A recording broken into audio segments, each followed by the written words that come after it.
അസ്സലാമു അലൈക്കും. പ്രശസ്തനായ നൈജീരിയൻ ബ്രിട്ടീഷ് സാഹിത്യകാരൻ ബെന്നോക്രിയുടെ ഒരു കോട്ടുണ്ട്, to poison a nation poison its stories. ഒരു ദേശത്തെ വിഷലിപ്തമാക്കണമെങ്കിൽ അതിൻ്റെ കഥകളിൽ വിഷം ചേർത്താൽ മതി എന്നുള്ളതാണ്.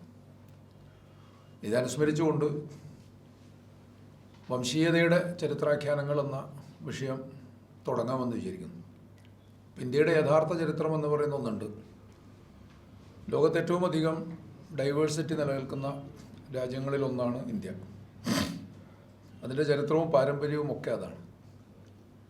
ഇന്ത്യൻ ദേശീയത എന്ന് പറയുന്നൊരു സംഗതി തന്നെയും യഥാർത്ഥത്തിൽ മുഗൾ ആധിപത്യത്തിന് കീഴിലും പിന്നീട് ബ്രിട്ടീഷ് കൊളോണിയൽ വാഴ്ചയ്ക്ക് കീഴിലുമൊക്കെ ശക്തിപ്പെട്ടിട്ടുള്ളൊരു വികാരം മാത്രമാണ്.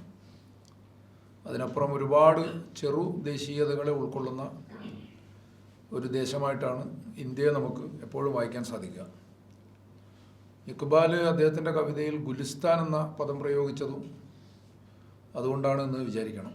ഒരു പൂന്തോട്ടത്തിൻ്റെ വശ്യതയും മനോഹാരിതയും എന്ന് പറയുന്നത് അതിലെ വിവിധ വർണ്ണങ്ങളും വിവിധ ഗന്ധങ്ങളുമുള്ള ഒരുപാട് പൂക്കളാണല്ലോ. അതോടൊപ്പം തന്നെ അങ്ങനെ ഒരു ഗുലിസ്ഥാൻ്റെ ബുൾബുളുകൾ, രാപ്പാടികളാണ് നമ്മളെല്ലാവരും എന്നും അദ്ദേഹം അഭിമാനപൂർവ്വം തന്നെ പറയുന്നുണ്ട്. ഇന്ത്യയുടെ മടിത്തട്ടിലൂടെ ഒഴുകുന്ന ആയിരക്കണക്കായ നദികളെ സംബന്ധിച്ചും അദ്ദേഹം സരജഹാം സെ അച്ഛ എന്ന തൻ്റെ ഗാനത്തിൽ പറയുന്നുണ്ട്. അപ്പോൾ ഇതൊക്കെയും യഥാർത്ഥത്തിൽ പ്രകൃതിപരമായി തന്നെ ഇന്ത്യയുടെ വൈവിധ്യങ്ങളെ അടയാളപ്പെടുത്തുന്ന ഒന്നാണ്. അതേസമയം ഇതിൻ്റെയൊക്കെ മുകളിൽ ഒരു ഏകരാഷ്ട്രം, ഏക സംസ്കാരം എന്ന ഒരു കാഴ്ചപ്പാട് വളർത്തിയെടുക്കാനാണ് തുടക്കം മുതൽക്ക് ഇന്ന് വരെ ഇന്ത്യയിലെ സംഘപരിവാർ ഫാഷിസം ശ്രമിച്ചിട്ടുള്ളത് എന്ന് നമുക്കറിയാം. ഇതിനെ വേണമെങ്കിൽ നമുക്ക് അധികാരവുമായി ബന്ധപ്പെടുത്താം. തൻ്റെ വിചാരങ്ങളും വികാരങ്ങളുമൊക്കെ അല്ലെങ്കിൽ തൻ്റെ അഭിലാഷങ്ങളും ആഗ്രഹങ്ങളുമൊക്കെ ചുറ്റുപാടുകളിലും പ്രതിഫലിക്കണം എന്ന ഒരു വ്യക്തിയുടെയോ അല്ലെങ്കിൽ ഒരു ഗ്രൂപ്പിൻ്റെയോ അഭിവാഞ്ഛയാണ് യഥാർത്ഥത്തിൽ അധികാരമെന്ന് പറയുന്നത്. മനുഷ്യൻ്റെ മെയിൻ ഡ്രൈവിംഗ് ഫോഴ്സിനെ കുറിച്ച് അല്ലെങ്കിൽ പ്രൈമറി മോട്ടിവേഷണൽ ഫോഴ്സിനെ കുറിച്ച് തത്വചിന്തയിൽ ധാരാളം വിശകലനങ്ങൾ ഉണ്ടായിട്ടുണ്ട്. അതോടനുബന്ധിച്ചുള്ള മനഃശാസ്ത്ര ചികിത്സാ പദ്ധതികൾ പോലും ആൽഫ്രഡ് ആദ്ലർ എന്ന മനഃശാസ്ത്രജ്ഞൻ്റെ ഒരു മനഃശാസ്ത്ര വിശകലന രീതിയാണ് ഇൻഡിവിജ്വൽ സൈക്കോളജി. ഇതിൻ്റെ ഒരു പ്രധാന ബേസ് മനുഷ്യൻ്റെ ഏറ്റവും പ്രധാനപ്പെട്ട ഈ പറഞ്ഞ ഡ്രൈവിംഗ് ഫോഴ്സ് അല്ലെങ്കിൽ മോട്ടിവേഷണൽ ഫോഴ്സ് എന്ന് പറയുന്നത് അധികാരമാണ് എന്നുള്ളതാണ്. Will to power. Friedrich Nietzsche എന്ന ജർമ്മൻ തത്വശാസ്ത്രജ്ഞൻ അദ്ദേഹത്തിൻ്റെ ദ സ്പീക്ക് സറത്തുഷ്ട്ര എന്ന അദ്ദേഹത്തിൻ്റെ ക്ലാസിക്കലും അതുപോലെ തന്നെ മറ്റ് കൃതികളിലുമൊക്കെ ഈ പറയുന്ന വിൽ ടു പവർ എന്ന ആശയത്തെക്കുറിച്ച് പറയുന്നുണ്ട്. ഇതൊരു വലിയ ചർച്ചയായിട്ട് തന്നെ ഫിലോസഫിയിൽ വികാസം പ്രാപിച്ചിട്ടുണ്ട്. ഇതിനെ നിരാകരിച്ചുകൊണ്ട് ജീവിക്കുവാനുള്ള പ്രചോദനം ജീവിതത്തോടുള്ള ഇച്ഛ മാത്രമാണ് എന്ന് ജർമ്മനിയിൽ തന്നെയുള്ള ഷോപ്പനോവറെ പോലുള്ള ഫിലോസഫേഴ്സ് പറഞ്ഞിട്ടുണ്ട്. പക്ഷേ അതിനെ നീഷെ മറികടക്കുന്നത് ഒരു യുദ്ധത്തിൽ ആളുകൾ മരിക്കാൻ തയ്യാറാകുന്നത് ജീവിതത്തോടുള്ള ഇച്ഛയേക്കാൾ കാഠിന്യമേറിയതാണ് അധികാരത്തോടുള്ള ഇച്ഛ എന്നതുകൊണ്ടാണ് എന്ന് അദ്ദേഹം പറയുന്നുണ്ട്. അതുപോലെ ഞാനിവിടെ സൂചിപ്പിച്ചതുപോലെ വളരെ പ്രസാദാത്മകമായ അല്ലെങ്കിൽ ക്രിയാത്മകമായിട്ടുള്ള സ്വഭാവത്തിലുള്ള വിലയിരുത്തലുകളും ഇതുമായി ബന്ധപ്പെട്ടിട്ടുണ്ടായിട്ടുണ്ട്. അപ്പോൾ തത്വശാസ്ത്രത്തിൽ തന്നെ ഈ സൈക്കോ അനാലിസിസ് പോലുള്ള ഫ്രോയിഡിയൻ ചികിത്സാ പദ്ധതി മനഃശാസ്ത്ര പദ്ധതികൾ, അതിൽ ഈ പ്ലഷർ പ്രിൻസിപ്പിൾ എന്നൊരു ആശയമുണ്ട്. മനുഷ്യൻ നിലകൊള്ളുന്നത് സന്തോഷത്തിന് വേണ്ടി അല്ലെങ്കിൽ സുഖാനുഭവങ്ങൾക്ക് വേണ്ടിയാണ് എന്നുള്ളൊരു തിയറി. അത് വിൽ ടു പ്ലഷർ എന്ന് പറയാം. മറുഭാഗത്ത് അതിനേക്കാൾ പഴക്കം ചെന്ന കുറെ കൂടി ആധ്യാത്മികമായ കുറെ കൂടി ക്രിയാത്മകമായിട്ടുള്ള ഒരാശയം സോറൻ കീർക്കിഗോർ എന്ന ഒരു തത്വശാസ്ത്രജ്ഞനെ മുന്നോട്ട് വെച്ചിട്ടുണ്ട്. അദ്ദേഹം വിൽ ടു മീനിങ്, അർത്ഥം കണ്ടെത്തുവാനുള്ള ശ്രമമാണ് ജീവിതത്തിൻ്റെ പ്രൈമറി മോട്ടിവേഷണൽ ഫോഴ്സ് എന്നൊരാശയം മുന്നോട്ട് വെച്ചിട്ടുണ്ട്. അതിൻ്റെ അടിസ്ഥാനത്തിലും മനഃശാസ്ത്ര ചികിത്സാ പദ്ധതി ഉണ്ടായിട്ടുണ്ട്. വിക്ടോർ ഫ്രാങ്കലിൻ്റെ ഈ ലോഗോതെറാപ്പി പോലുള്ള സിദ്ധാന്തങ്ങളൊക്കെ അതിൽ നിന്നുണ്ടായതാണ്. ഞാനത് ആനുഷംഗികമായിട്ട് വിശദീകരിക്കുക മാത്രമാണ് ചെയ്തത്. പക്ഷേ യഥാർത്ഥത്തിൽ ഇപ്പറഞ്ഞ സംഗതികളിൽ മനുഷ്യചരിത്രത്തെ ഏറ്റവും കൂടുതൽ മാരകമായ സ്വഭാവത്തിലും ശക്തമായിട്ടും സ്വാധീനിച്ചിട്ടുള്ളത് അധികാരേച്ഛ തന്നെയാണ്. ഒരുപക്ഷെ ഈ ഒരു സംഗതി ഖുർആനും സൂചിപ്പിക്കുന്നുണ്ടെന്ന് തോന്നുന്നു. ആദമിനോട് ഷെയ്ത്താൻ പറഞ്ഞ വർത്തമാനം ഹൽ അതുല്ലുക അലാ ഷജറത്തിൽ ഹുൽദ് വ മുൽക്കില്ല യബ്ല എന്നാണ്. ഇതിൽ ശരിക്കും പറഞ്ഞാൽ ഷോപ്പനോവറുടെ തിയറിയും വരുന്നുണ്ട്. നിനക്ക് ഞാനൊരു മരം കാണിച്ചു തരാം, അത് നിനക്ക് തരാൻ പോകുന്നത് ഹുൽദാണ്, നിത്യജീവൻ, അല്ലെങ്കിൽ സ്ഥിരമായിട്ട് ഭൂമിയിലുള്ള വാസം. ഇപ്പോൾ വിൽ ടു ലിവ് എന്ന ഒരു തിയറി പൈശാചികമായിട്ടുള്ളൊരു അഭിനിവേശമായിട്ടത് മാറുന്നുണ്ട് അവിടെ. രണ്ടാമത് പറയുന്ന മുൽക്കില്ല യബ്ല, ഒരിക്കലും അവസാനിക്കാത്ത അധികാരം, ആധിപത്യം. അപ്പോൾ ഈ അധികാരത്തോടുള്ള ഈ ഇച്ഛ അതെങ്ങേയറ്റത്തെ പൈശാചികമായിട്ടുള്ളൊരു വികാരമായിട്ട് ചരിത്രത്തിൽ പ്രവർത്തിക്കുന്നിടത്താണ് ഏകാധിപത്യം മുതൽക്ക് വംശീയമായ ഫാഷിസം വരെയുള്ള പ്രവണതകളൊക്കെ രൂപപ്പെടുന്നത് എന്നത് ആമുഖമായി പറയേണ്ടതുണ്ട്. പക്ഷെ അതേസമയം എത്ര കടുത്ത അധികാര ശക്തിയാണെങ്കിലും സഹജമായി തന്നെ അതിന് ചില ദൗർബല്യങ്ങളുണ്ട് എന്നതും യാഥാർത്ഥ്യമാണ്. നമ്മൾ ഈ ഭ്രമയുഗം സിനിമയിൽ കണ്ടതുപോലെ കൊടുമൺ പോറ്റിയുടെ എല്ലാ ശേഷിയും അവസാനിക്കും. നിഗൂഢമായ ഒരു അറയിൽ ഒരു കെടാവിളക്കായിട്ട് അയാൾ സൂക്ഷിച്ചു വെച്ചിട്ടുള്ള ദീപനാളത്തിലേക്ക് ഒരൊറ്റ ഊത്ത്, അത്രയേ ഉള്ളൂ.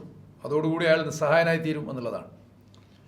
ഇതിനെ ഒരു തത്വമായിട്ടൊരു സിദ്ധാന്തമായിട്ട് അവതരിപ്പിച്ചിട്ടുള്ള Mao സെതോങ്ങാണ്.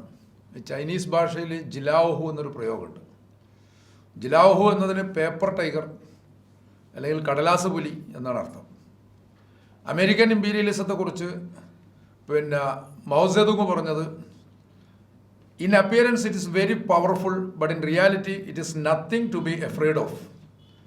It is a paper tiger. അത് വെറുമൊരു കടലാസ് പുലി മാത്രമാണ്. പ്രത്യക്ഷത്തിൽ അതൊരു ഭയങ്കര സംഭവമായിട്ടൊക്കെ തോന്നും. അതേസമയം യഥാർത്ഥത്തിൽ മഴയെയോ കാറ്റിനെയോ അതിജീവിക്കാൻ കഴിയാത്ത ഒരു സാധനം മാത്രമാണ് എന്ന് പറയുന്നുണ്ട്. അദ്ദേഹം തന്നെ ആറ്റം ബോംബ് തുടങ്ങിയിട്ടുള്ള സാമ്രാജ്യത്വത്തിൻ്റെ ആയുധങ്ങൾ മുതൽക്ക് അതിൻ്റെ ടൂളുകൾ, എല്ലാ ടൂളുകളെയും ഇപ്പറയുന്ന ജിലാവോഹു എന്ന് തന്നെ വിശേഷിപ്പിച്ചതായി കാണാൻ സാധിക്കും. സമാനമായിട്ട് കസൻസക്കീസ് അദ്ദേഹത്തിൻ്റെ ലാസ്റ്റ് ടെംപ്റ്റേഷൻ ഓഫ് ക്രൈസ്റ്റ് എന്ന നോവലിൽ അതിൻ്റെ അവസാന ഭാഗത്ത് ക്രിസ്തുവിനെ പീലാത്തോസ് വിചാരണ ചെയ്യുന്നൊരു ഭാഗമുണ്ട്. പീലാത്തോസിൻ്റെ ചോദ്യം, പൊന്തിയൂസ് പീലാത്തോസിൻ്റെ ചോദ്യം, നീ ആരാണ് എന്നതാണ്. ജൂതന്മാരുടെ രാജാവാണ് ഞാൻ എന്ന് ക്രിസ്തു അവകാശപ്പെട്ടു എന്നതാണ് ജൂത പൗരോഹിത്യം അദ്ദേഹത്തിന് നേരെ ഉന്നയിച്ചിട്ടുള്ള ആരോപണം. റോമൻ അധിനിവേശത്തിന് കീഴിൽ ജീവിക്കുന്ന ജൂതർക്ക് വേറൊരു രാജാവ് ഉണ്ടാവാൻ പാടില്ല. അത് ഗുരുതരമായ പ്രശ്നമാണ്. പക്ഷേ ക്രിസ്തു അതിന് പറയുന്ന മറുപടി, ദാനിയേൽ പ്രവാചകന് ഒരു സ്വപ്നമുണ്ടായിരുന്നു. അദ്ദേഹം ഒരു സ്വപ്നം കണ്ടു. ഒരു വലിയ പ്രതിമ, അതിൻ്റെ തല സ്വർണം കൊണ്ടുള്ളതാണ്, ശരീരം വെള്ളി കൊണ്ടുള്ളതാണ്, കൈകൾ ഓടുകൊണ്ടുള്ളതാണ്, കാലുകൾ ഇരുമ്പ് കൊണ്ടുള്ളതാണ്. അപ്പോഴത്രയും പ്രത്യക്ഷത്തിൽ അത് ഭയങ്കരമായ ഗാംഭീര്യവും കരുത്തും സമൃദ്ധിയുമൊക്കെ തോന്നിക്കും. പക്ഷേ അതിൻ്റെ പാദങ്ങൾ ഉണ്ടാക്കപ്പെട്ടിട്ടുള്ളത് വെറും മണ്ണുകൊണ്ടാണ്. അപ്പോൾ ഒരു കല്ല് അതിലേക്ക് എറിയപ്പെട്ടു.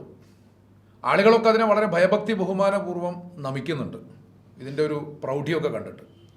അങ്ങനെ അതൊരു അധികാരമായിട്ട് മാറി. പക്ഷെ ഒരു കല്ലെറിയപ്പെട്ടതോടുകൂടി ഇതിൻ്റെ കാലുകൾ, പാദങ്ങൾ മണ്ണുകൊണ്ടുള്ളതായതുകൊണ്ട് തന്നെ ഈ പ്രതിമ മറിഞ്ഞു വീണു. എന്നിട്ട് ക്രിസ്തു പറയുന്നത്, ഞാനാണ് ആ എറിയപ്പെട്ട കല്ലെറിഞ്ഞത് ദൈവമാണ്. അപ്പോൾ പീലാത്തോസ് അതിനോട് പ്രതികരിച്ചത് അപ്പോൾ ആ പ്രതിമ റോമാ സാമ്രാജ്യമാണ് എന്ന ഒരു തിരിച്ചറിവോട് കൂടിയായിരുന്നു. അപ്പോൾ അത്രയേ ഉള്ളൂ എന്നുള്ള ഒരു കാഴ്ചപ്പാടാണതിന്. അപ്പോൾ ശരിക്കും പറഞ്ഞാൽ ഈ അർത്ഥത്തിൽ ആ ഒരു കെടാവിളക്കിനെ ഊതിക്കെടുത്തണമെങ്കിൽ നമുക്ക് അനിവാര്യമായിട്ടുള്ളത് ചരിത്രത്തെക്കുറിച്ചുള്ള ശരിയായിട്ടുള്ള ജ്ഞാനമാണ്. ചരിത്രത്തെ എപ്രകാരമാണ് ഫാഷിസ്റ്റ് അധികാരശക്തികൾ അല്ലെങ്കിൽ വംശീയവാദികൾ അവർക്ക് വേണ്ടി ഉപയോഗപ്പെടുത്തുന്നത് എന്നതിനെക്കുറിച്ചുള്ള തിരിച്ചറിവിൽ നിന്ന് ചരിത്രത്തെ ശരിയായി വായിക്കാനും, ചരിത്രത്തെ ഒരു വലിയ ആയുധമായിട്ട്, ഒരു ടൂളായിട്ട് ഖുർആൻ തന്നെ രേഖപ്പെടുത്തിയിട്ടുണ്ട് എന്ന് നമുക്ക് വായിക്കാൻ സാധിക്കുമല്ലോ. അപ്പോഴങ്ങനെ അത് മനസ്സിലാക്കുക, അതിനുള്ളൊരു പരിശ്രമമായിട്ടാണ് ഇത്തരം പരിപാടികളെ നമ്മൾ സമീപിക്കേണ്ടത് എന്നെനിക്ക് തോന്നുകയാണ്. അപ്പോൾ ഫാഷിസ്റ്റുകളുടെ വക്രീകരണത്തിനും അവരുടെ വ്യാഖ്യാനങ്ങൾക്കും വിധേയമായി കൊണ്ടിരിക്കുന്ന ചരിത്രത്തെ ശരിയായ രൂപത്തിൽ നിലനിർത്തുവാനുള്ള ഒരു ശ്രമം. അപ്പം നമ്മൾ ഇന്ത്യ ചരിത്രത്തെ വിശകലനം ചെയ്യുമ്പോൾ അതിൻ്റെ ചില വശങ്ങൾ രവീന്ദ്രനാഥ് ടാഗോർ ചൂണ്ടിക്കാണിക്കുന്നുണ്ട്. അദ്ദേഹം പറയുന്നത് ഈ ഇന്ത്യയുടെ ഡൈവേഴ്സിറ്റിയെ മുൻനിർത്തിക്കൊണ്ട് തന്നെ ലോകത്ത് ഏറ്റവും കൂടുതൽ ഭാഷ സംസാരിക്കുന്ന 5 രാജ്യങ്ങളിൽ ഒന്ന് ചൈനയായിരിക്കും. അതുപോലെ ലോകത്ത് ഏറ്റവും കൂടുതൽ ഗോത്രങ്ങളും ഗോത്ര സംസ്കാരങ്ങളും വൈവിധ്യങ്ങളുമുള്ള 5 രാജ്യങ്ങളിൽ ഒന്നും ഇന്ത്യ ആയിരിക്കും. അപ്പോൾ ആ 5 രാജ്യങ്ങളിൽ ഒന്നും ഇന്ത്യ തന്നെയായിരിക്കും. അപ്പോൾ ഇത്രയും വൈവിധ്യങ്ങൾ എന്ന് പറയുന്നതാണ് യഥാർത്ഥത്തിൽ ഇന്ത്യയുടെ കരുത്ത്. അത് വെച്ചിട്ട് അദ്ദേഹം പറയുന്നത്, ടാഗോർ പറയുന്നത്, 2 വശങ്ങൾ ചൂണ്ടിക്കാണിക്കുകയാണ്. ഒന്ന്, വൈജാത്യങ്ങളുടെ സാമൂഹികമായ ക്രമീകരണത്തിലൂടെയും ഏകതയുടെ ആത്മീയമായ അംഗീകരണത്തിലൂടെയും തൻ്റെ യത്നപൂർത്തീകരണത്തിനായി ശ്രമിച്ചുകൊണ്ടിരിക്കുന്ന ഒരു ഇന്ത്യയെ നമുക്ക് ചരിത്രത്തിൽ കാണാൻ സാധിക്കും. എല്ലാ വൈജാത്യങ്ങളെയും ഉൾക്കൊള്ളുന്നു, അതേസമയം ഏകത എന്നൊരു ഒരു ആശയത്തിൻ്റെ ആത്മീയമായ അംഗീകരണം, അത് വൈജാത്യങ്ങളെ നിലനിർത്തിക്കൊണ്ട് തന്നെയുള്ള ഏകതയാണ്. എല്ലാവരും കൂടി ഒരുമിച്ച് നിൽക്കുമ്പോഴുണ്ടാകുന്ന ഒരു ബലമാണ് യഥാർത്ഥത്തിൽ അതിനുണ്ടാകുന്നത് എന്ന് അദ്ദേഹം പറയാണ്. രണ്ടാമത്തെ വശമായിട്ട് അദ്ദേഹം സൂചിപ്പിക്കുന്നത്, അതേസമയം തന്നെ വംശങ്ങൾക്കിടയിൽ അതിർവരമ്പുകളെ ദൃഢതയോടെ നിർമ്മിക്കുന്നതിലും തൻ്റെ വർഗീകരണങ്ങളിൽ അധമത്വത്തിൻ്റെ ഫലങ്ങളെ ശാശ്വതീകരിക്കുന്നതിലും ഇന്ത്യയുടെ ചരിത്രത്തിന് വലിയ പിഴവുകൾ സംഭവിച്ചിട്ടുണ്ട്. എന്ന് പറഞ്ഞാൽ ഓരോന്നിനെയും ഓരോ കമ്പാർട്ട്മെൻറ്റിൽ നിർത്തുകയും അതോടൊപ്പം തന്നെ ചിലതിനെ അധമത്വത്തിൻ്റേതായിട്ടുള്ള ഒരു തലത്തിൽ ആ ഒരു അധമത്വത്തിൻ്റേതായ അവസ്ഥയെ, അതിൻ്റെ ഫലങ്ങളെ ശാശ്വതീകരിക്കുന്നതിലും വലിയ തെറ്റുകൾ ഇന്ത്യ ചെയ്തിട്ടുണ്ട് എന്ന് തന്നെയാണ് അദ്ദേഹം പറയുന്നത്. മഹാ അപരാധങ്ങൾ ഇന്ത്യ ചെയ്തിട്ടുണ്ട്. തൻ്റെ സന്തതികളുടെ മനസ്സുകളെ വികലമാക്കുകയും അവരുടെ ജീവിതങ്ങൾ തൻ്റെ സാമൂഹിക രൂപങ്ങൾക്ക് അനുയോജ്യമാക്കുന്നതിന് വേണ്ടി സങ്കുചിതമാക്കുകയും ചെയ്തിട്ടുണ്ട് എന്നാണ് അദ്ദേഹം പറയുന്നത്. അപ്പോൾ ഈ സ്വഭാവത്തിൽ 2 വശങ്ങൾ ഉണ്ടാകുമ്പോൾ ഇതിൽ വളരെ പുരോഗമനപരമായ അല്ലെങ്കിൽ ക്രിയാത്മകമായ ഒരു വശത്തെ ആദ്യം സൂചിപ്പിച്ചു. ആ ഒരു വശത്തെ ത്വരിതപ്പെടുത്തുക അല്ലെങ്കിൽ ചരിത്രത്തിൽ ഇടപെട്ടുകൊണ്ട് തന്നെ അതിനെ നിലനിർത്തുക എന്നുള്ളതാണ് യഥാർത്ഥത്തിൽ നമുക്ക് ചെയ്യാനുള്ളത്. 2 കാര്യങ്ങളാണ് ഇന്ത്യയിൽ മാനവിക വീക്ഷണങ്ങളെ തകർത്തത് എന്നും ടാഗോർ ചൂണ്ടിക്കാണിക്കുന്നുണ്ട്. ഒന്ന്, വംശീയ ദേശീയതയുടെ ആക്രമണോത്സുകമായ വളർച്ചയാണ്. സ്വാതന്ത്ര്യ സമരത്തിൻ്റെ കാലത്ത് പോലും സ്വാതന്ത്ര്യ സമരത്തിൽ ഇന്ത്യൻ ദേശീയത എന്നത് വലിയൊരു ടൂളായിരുന്നു. അതേസമയം അങ്ങനെ ഒരു ഐഡിയോളജിയുടെ ആധാരത്തിൽ ഒരു മൂവ്മെൻറ്റ്, അത് ഒരു കൊളോണിയൽ വിരുദ്ധ പോരാട്ടമാണെങ്കിൽ പോലും കൊളോണിയലിസത്തോടുള്ള എല്ലാ എതിർപ്പും നിലനിർത്തിക്കൊണ്ട് തന്നെ പക്ഷെ അദ്ദേഹം ആ ആശയത്തോട് വിയോജിക്കുകയാണ് ചെയ്തത്. അതുകൊണ്ടാണ് അദ്ദേഹം ശരിക്കും ദേശീയ പ്രസ്ഥാനത്തിൽ അംഗത്വം എടുക്കുകയോ അതുമായിട്ട് ആർത്ഥത്തിൽ മറ്റ് സ്വഭാവത്തിലൊക്കെ സഹകരിച്ചിട്ടുണ്ടെങ്കിൽ പോലും അതിൻ്റെ ഒരു ഭാഗഭാക്കാതെ ആയി മാറാതിരുന്നത് എന്നുള്ളതാണ്. അപ്പോൾ അദ്ദേഹം ആ വിഷയത്തിൽ ഗാന്ധിയുമായിട്ട് നടത്തിയിട്ടുള്ള കത്തുകൾ പോലും ഇന്ന് നമുക്ക് വായിക്കാൻ കിട്ടും.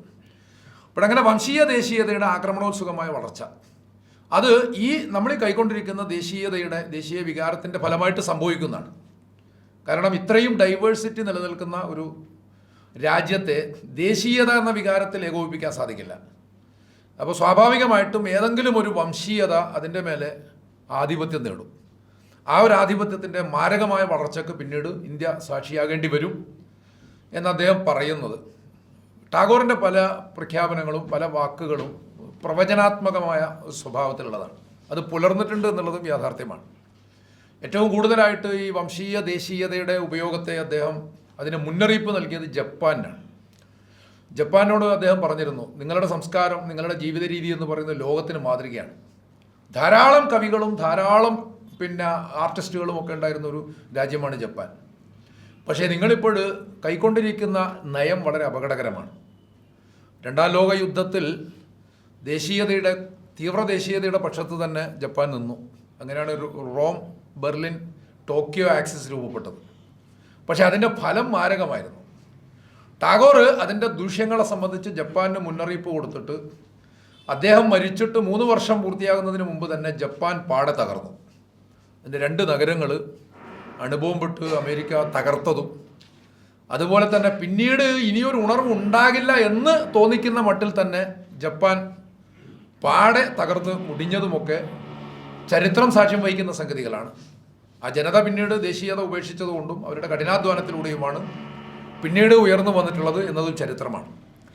അതുപോലെ 2ാമത്തെ സംഗതി, മാനവിക വീക്ഷണങ്ങളെ മാരകമായി തകർക്കുന്ന രണ്ടാമത്തെ സംഗതിയായിട്ട് അദ്ദേഹം പറയുന്നത് ജാതി അധിഷ്ഠിതമായ സാമൂഹിക ശിഥിലീകരണമാണ്. അപ്പോൾ ഈ രണ്ട് സംഗതികളാണ് ഇന്ത്യയിൽ കാലാകാലങ്ങളായി മാനവികമായ വീക്ഷണങ്ങളെ തകർക്കുന്നത്. ഇനിയും അതുതന്നെയാണ് സംഭവിക്കുക എന്ന് അദ്ദേഹം പറയുന്നുണ്ട്. ശതാബ്ദങ്ങളായി നവംനവങ്ങളായ പരീക്ഷണങ്ങളിലൂടെ പക്ഷേ ഈ സങ്കുചിതത്തിൽ നീക്കുപോക്കുകൾ ഉണ്ടാക്കുവാൻ ഇന്ത്യ ചരിത്രം തന്നെ ശ്രമിക്കുന്നുണ്ട് എന്നും അദ്ദേഹം പറയുന്നുണ്ട്. ഞാൻ നേരത്തെ പറഞ്ഞ രണ്ട് വശങ്ങൾ ചൂണ്ടിക്കാണിച്ചതിൽ ആദ്യത്തെ വശത്തിൻ്റെ ഭാഗമായിട്ട് പലതരം പരീക്ഷണങ്ങളിലൂടെ രാജ്യത്തെ നമ്മൾ ഒരു സ്വത്വമായിട്ട് തന്നെ അല്ലെങ്കിൽ ഒരു ഐഡൻറ്റിറ്റി ആയിട്ട് തന്നെ ഒരു എൻറ്റിറ്റി ആയിട്ട് തന്നെ പരിഗണിച്ചു കഴിഞ്ഞാൽ അത് സ്വയം തന്നെയും പല പരീക്ഷണങ്ങളിലൂടെ ഈ സങ്കുചിതത്തെ മറികടക്കാൻ വേണ്ടി ശ്രമിക്കുന്നുണ്ട്. നിരന്തരമായ ഈ നീക്കുപോക്കുകളുടെ ആഖ്യാനമായി ഇന്ത്യ ചരിത്രത്തെ വായിക്കണം എന്നാണ് അദ്ദേഹം പറയുന്നത്. അതിനെതിരായിട്ടുള്ള ഇന്ത്യ ചരിത്രത്തിൻ്റെ ഈ ശ്രമങ്ങളെ വായിക്കണം. വൈവിധ്യങ്ങളെ ഉൾക്കൊള്ളുന്നതിൽ ദേശം അനുഭവിക്കുന്ന ക്ലേശങ്ങളെ ലഘൂകരിക്കാൻ വേണ്ടി നമ്മൾ ശ്രമിക്കണം എന്നാണ് അദ്ദേഹം ആഹ്വാനം ചെയ്യുന്നത്. അപ്പോൾ എന്തായിരുന്നാലും ഈ സ്വഭാവത്തിൽ രാജ്യത്തെ ഇന്ത്യ എന്ന് പറയുന്ന ദേശത്തെ അദ്ദേഹം വിശേഷിപ്പിക്കുന്നതിനെ it's many countries packed in one geographical receptacle, ഒരേ ഒരു ഭൂമിശാസ്ത്ര പ്രതലത്തിൽ ഉള്ള ഒരുപാട് രാജ്യങ്ങളാണെന്ന്. ഇന്ത്യ ഒരൊറ്റ രാജ്യമാണ്, പക്ഷെ ഒരൊറ്റ രാജ്യമായിരിക്കുമ്പോൾ തന്നെ അത് ഒരുപാട് രാജ്യങ്ങളാണ്. യൂറോപ്പിനെയും ഇന്ത്യയെയും അദ്ദേഹം താരതമ്യപ്പെടുത്തുമ്പോൾ യൂറോപ്പ് പല രാജ്യങ്ങളായിരിക്കുന്ന ഒരൊറ്റ രാജ്യമാണ്. അതേസമയം ഇന്ത്യ എന്ന് പറയുന്നത് ഒരൊറ്റ രാജ്യമായിരിക്കുന്ന പല രാജ്യങ്ങളാണ്. അതുകൊണ്ട് യൂറോപ്പ് ആകെ കൂടി അനുഭവിക്കുന്ന പ്രശ്നങ്ങളെക്കാളും പ്രയാസങ്ങളെക്കാളും കൂടുതൽ സ്ട്രഗിൾ അനുഭവിക്കേണ്ടി വരും ഇന്ത്യക്ക് അതിൻ്റെ ഏകത നിലനിർത്താൻ. അതിനെ സഹായിക്കുന്ന സ്വഭാവത്തിലുള്ള വായനകളും ശ്രമങ്ങളുമാണ് നമ്മുടെ ഭാഗത്തു നിന്നുണ്ടാകേണ്ടത് എന്നുള്ളതാണ് അദ്ദേഹം പറയുന്നത്. എന്തായിരുന്നാലും ആ സ്വഭാവത്തിൽ അപ്പം അങ്ങനെയുള്ള പരിശ്രമങ്ങളെ, ചരിത്രപരമായിട്ടുള്ള പരിശ്രമങ്ങളെ അടയാളപ്പെടുത്തുന്നതാണ് നമ്മുടെ ഇതുപോലുള്ള പരിപാടികൾ എന്നൊക്കെയാണ് നമ്മൾ മനസ്സിലാക്കുന്നത്. ഇതിൻ്റെ ഭാഗമായിട്ട് തന്നെ ഇപ്പോഴും ഹിന്ദുത്വ ദേശീയതയാണ് ചർച്ച ചെയ്യപ്പെടുന്നത്. അതിൻ്റെ ഒരു ചരിത്ര വ്യാഖ്യാനത്തിലേക്ക് കടക്കുന്നതിന് മുമ്പ് ചില സംഗതികൾ മനസ്സിലാക്കേണ്ടതുണ്ട് എന്നതുകൊണ്ട് കൂടിയാണ് ഇത്തരം കാര്യങ്ങളൊക്കെ പറയുന്നത്. ഇന്ത്യയുടെ ചരിത്രത്തിൻ്റെ ഒരു ഭാഗം തന്നെയാണ് യഥാർത്ഥത്തിൽ ഹിന്ദുയിസം എന്ന് പറയുന്നത്. അതെപ്പോഴും രൂപപ്പെട്ടു, അത് കൊളോണിയൽ നിർമ്മിതിയാണോ അല്ല അതിന് മുമ്പുള്ളതാണോ എന്നുള്ള ചർച്ച തൽക്കാലം മാറ്റി വെക്കുന്നു. അതല്ല ഇപ്പോൾ നമ്മുടെ വിഷയം. എന്തായാലും അങ്ങനെ ഒരു ആശയം രൂപപ്പെട്ടു വന്നിട്ടുണ്ട്. ഹിന്ദുയിസം എന്ന് പറയുന്ന ഒരാശയം, അതും യഥാർത്ഥത്തിൽ അതിലും ഈ വൈദേശികമായിട്ടുള്ള സ്വാധീനങ്ങൾ ശരിക്കുണ്ട്. അതിൻ്റെ പേര് പോലും അങ്ങനെയാണ് പറയുന്നത്. അത് സിന്ധു നദിയിൽ നിന്ന് വന്നതാണ്, അല്ലെങ്കിൽ ഹിന്ദുക്കുഷ് മലനിരകൾ അതുമായി ബന്ധപ്പെട്ടിട്ട് ഈ ഒരു പ്രദേശത്ത് ജീവിക്കുന്ന ജനങ്ങൾ എന്ന അർത്ഥത്തിൽ പേർഷ്യക്കാർ ഉപയോഗിച്ച വാക്കാണ് എന്നാണല്ലോ പൊതുവെ പറയപ്പെടാറുള്ളത്. അവസ്ഥൻ സിന്ധ് ഭാഷയിലാണ് യഥാർത്ഥത്തിൽ ഹിന്ദു എന്ന പദം ആദ്യമായിട്ട് ഉപയോഗിക്കപ്പെട്ടത്. പിന്നീട് പാർസി ഭാഷയിലും അതുപോലെ അറബ് ഭാഷയിലുമൊക്കെ ഹിന്ദു എന്ന പദം വന്നു. നമ്മൾ ഹിന്ദു എന്ന വാക്ക് ഉപയോഗിക്കുന്നതിന് മുമ്പ് തന്നെയും ഈ ദേശത്തെ സംബന്ധിച്ച് ഈ ഭാഷകളിലൊക്കെയും ഹിന്ദു എന്ന പദമുണ്ട് എന്നുള്ളതാണ് യാഥാർത്ഥ്യം. എന്തായിരുന്നാലും ഏതോ അർത്ഥത്തിൽ ഹിന്ദുയിസം എന്ന് പറയുന്ന ഒരു ആശയം രൂപപ്പെട്ട് കഴിഞ്ഞിട്ടുണ്ട്. ഇന്ത്യൻ ദേശീയതയെ വിലയിരുത്തുമ്പോൾ, ഇന്ത്യൻ ദേശീയ ചരിത്രത്തെ വിലയിരുത്തുമ്പോൾ ഗാന്ധിജിയും അതുപോലെ ടാഗോറും ഒക്കെ ഈ വാക്ക് ഉപയോഗിക്കുന്നുമുണ്ട്. അവർ മതപരമായിട്ട് സ്വയം തന്നെ ഹിന്ദുക്കളായി അടയാളപ്പെടുത്തിയിട്ടുണ്ട്. അതിൽ സംശയമൊന്നുമില്ല. ഗാന്ധിജി വളരെ വിശ്വമാനവികതയിൽ അധിഷ്ഠിതമായിട്ടുള്ള ഒരു മതത്തെയാണ് സ്വപ്നം കണ്ടിരുന്നതെങ്കിൽ പോലും, ഞാൻ ഇപ്പോൾ നിലകൊള്ളുന്ന സനാതന ഹിന്ദുധർമ്മം പോലും ഞാൻ മനസ്സിൽ കാണുന്ന മതമല്ല എന്ന് അദ്ദേഹം പറഞ്ഞിട്ടുണ്ട്. അദ്ദേഹം എഴുതിയ ലേഖനത്തിൽ അത് വായിക്കാൻ സാധിക്കും. പക്ഷെ അതേസമയം തന്നെ സ്വയം ഒരു സനാതന ഹിന്ദുവായിട്ട് പ്രാക്ടീസ് ചെയ്യുന്നു. അങ്ങനെ അവകാശപ്പെട്ടിട്ടുള്ള ഗാന്ധി ഹിന്ദുയിസത്തെ ആധ്യാത്മികമായൊരു പരിപ്രേക്ഷ്യത്തിൽ സമീപിക്കുവാനാണ് ശ്രമിച്ചിട്ടുള്ളത്. ഗാന്ധിയുടെ ആധ്യാത്മികത പക്ഷേ അദ്ദേഹത്തിൻ്റെ സമരം തന്നെയായിരുന്നു. ഒരു കൊളോണിയൽ വിരുദ്ധ ടൂള് അതിൽ നിന്ന് വികസിപ്പിക്കാൻ അദ്ദേഹം ശ്രമിച്ചിട്ടുണ്ട്. പിന്നെ ദേശീയതയെ ശക്തിപ്പെടുത്താനും. ഈ സമരത്തെ സത്യാഗ്രഹം എന്ന് വിളിക്കുന്നതൊക്കെ അതിൻ്റെ അടിസ്ഥാനത്തിലാണ്. സത്യാഗ്രഹം എന്ന് പറയുന്നത് യഥാർത്ഥത്തിൽ ആധ്യാത്മികതയുമായി ബന്ധപ്പെട്ട ഒരു പദമാണ്.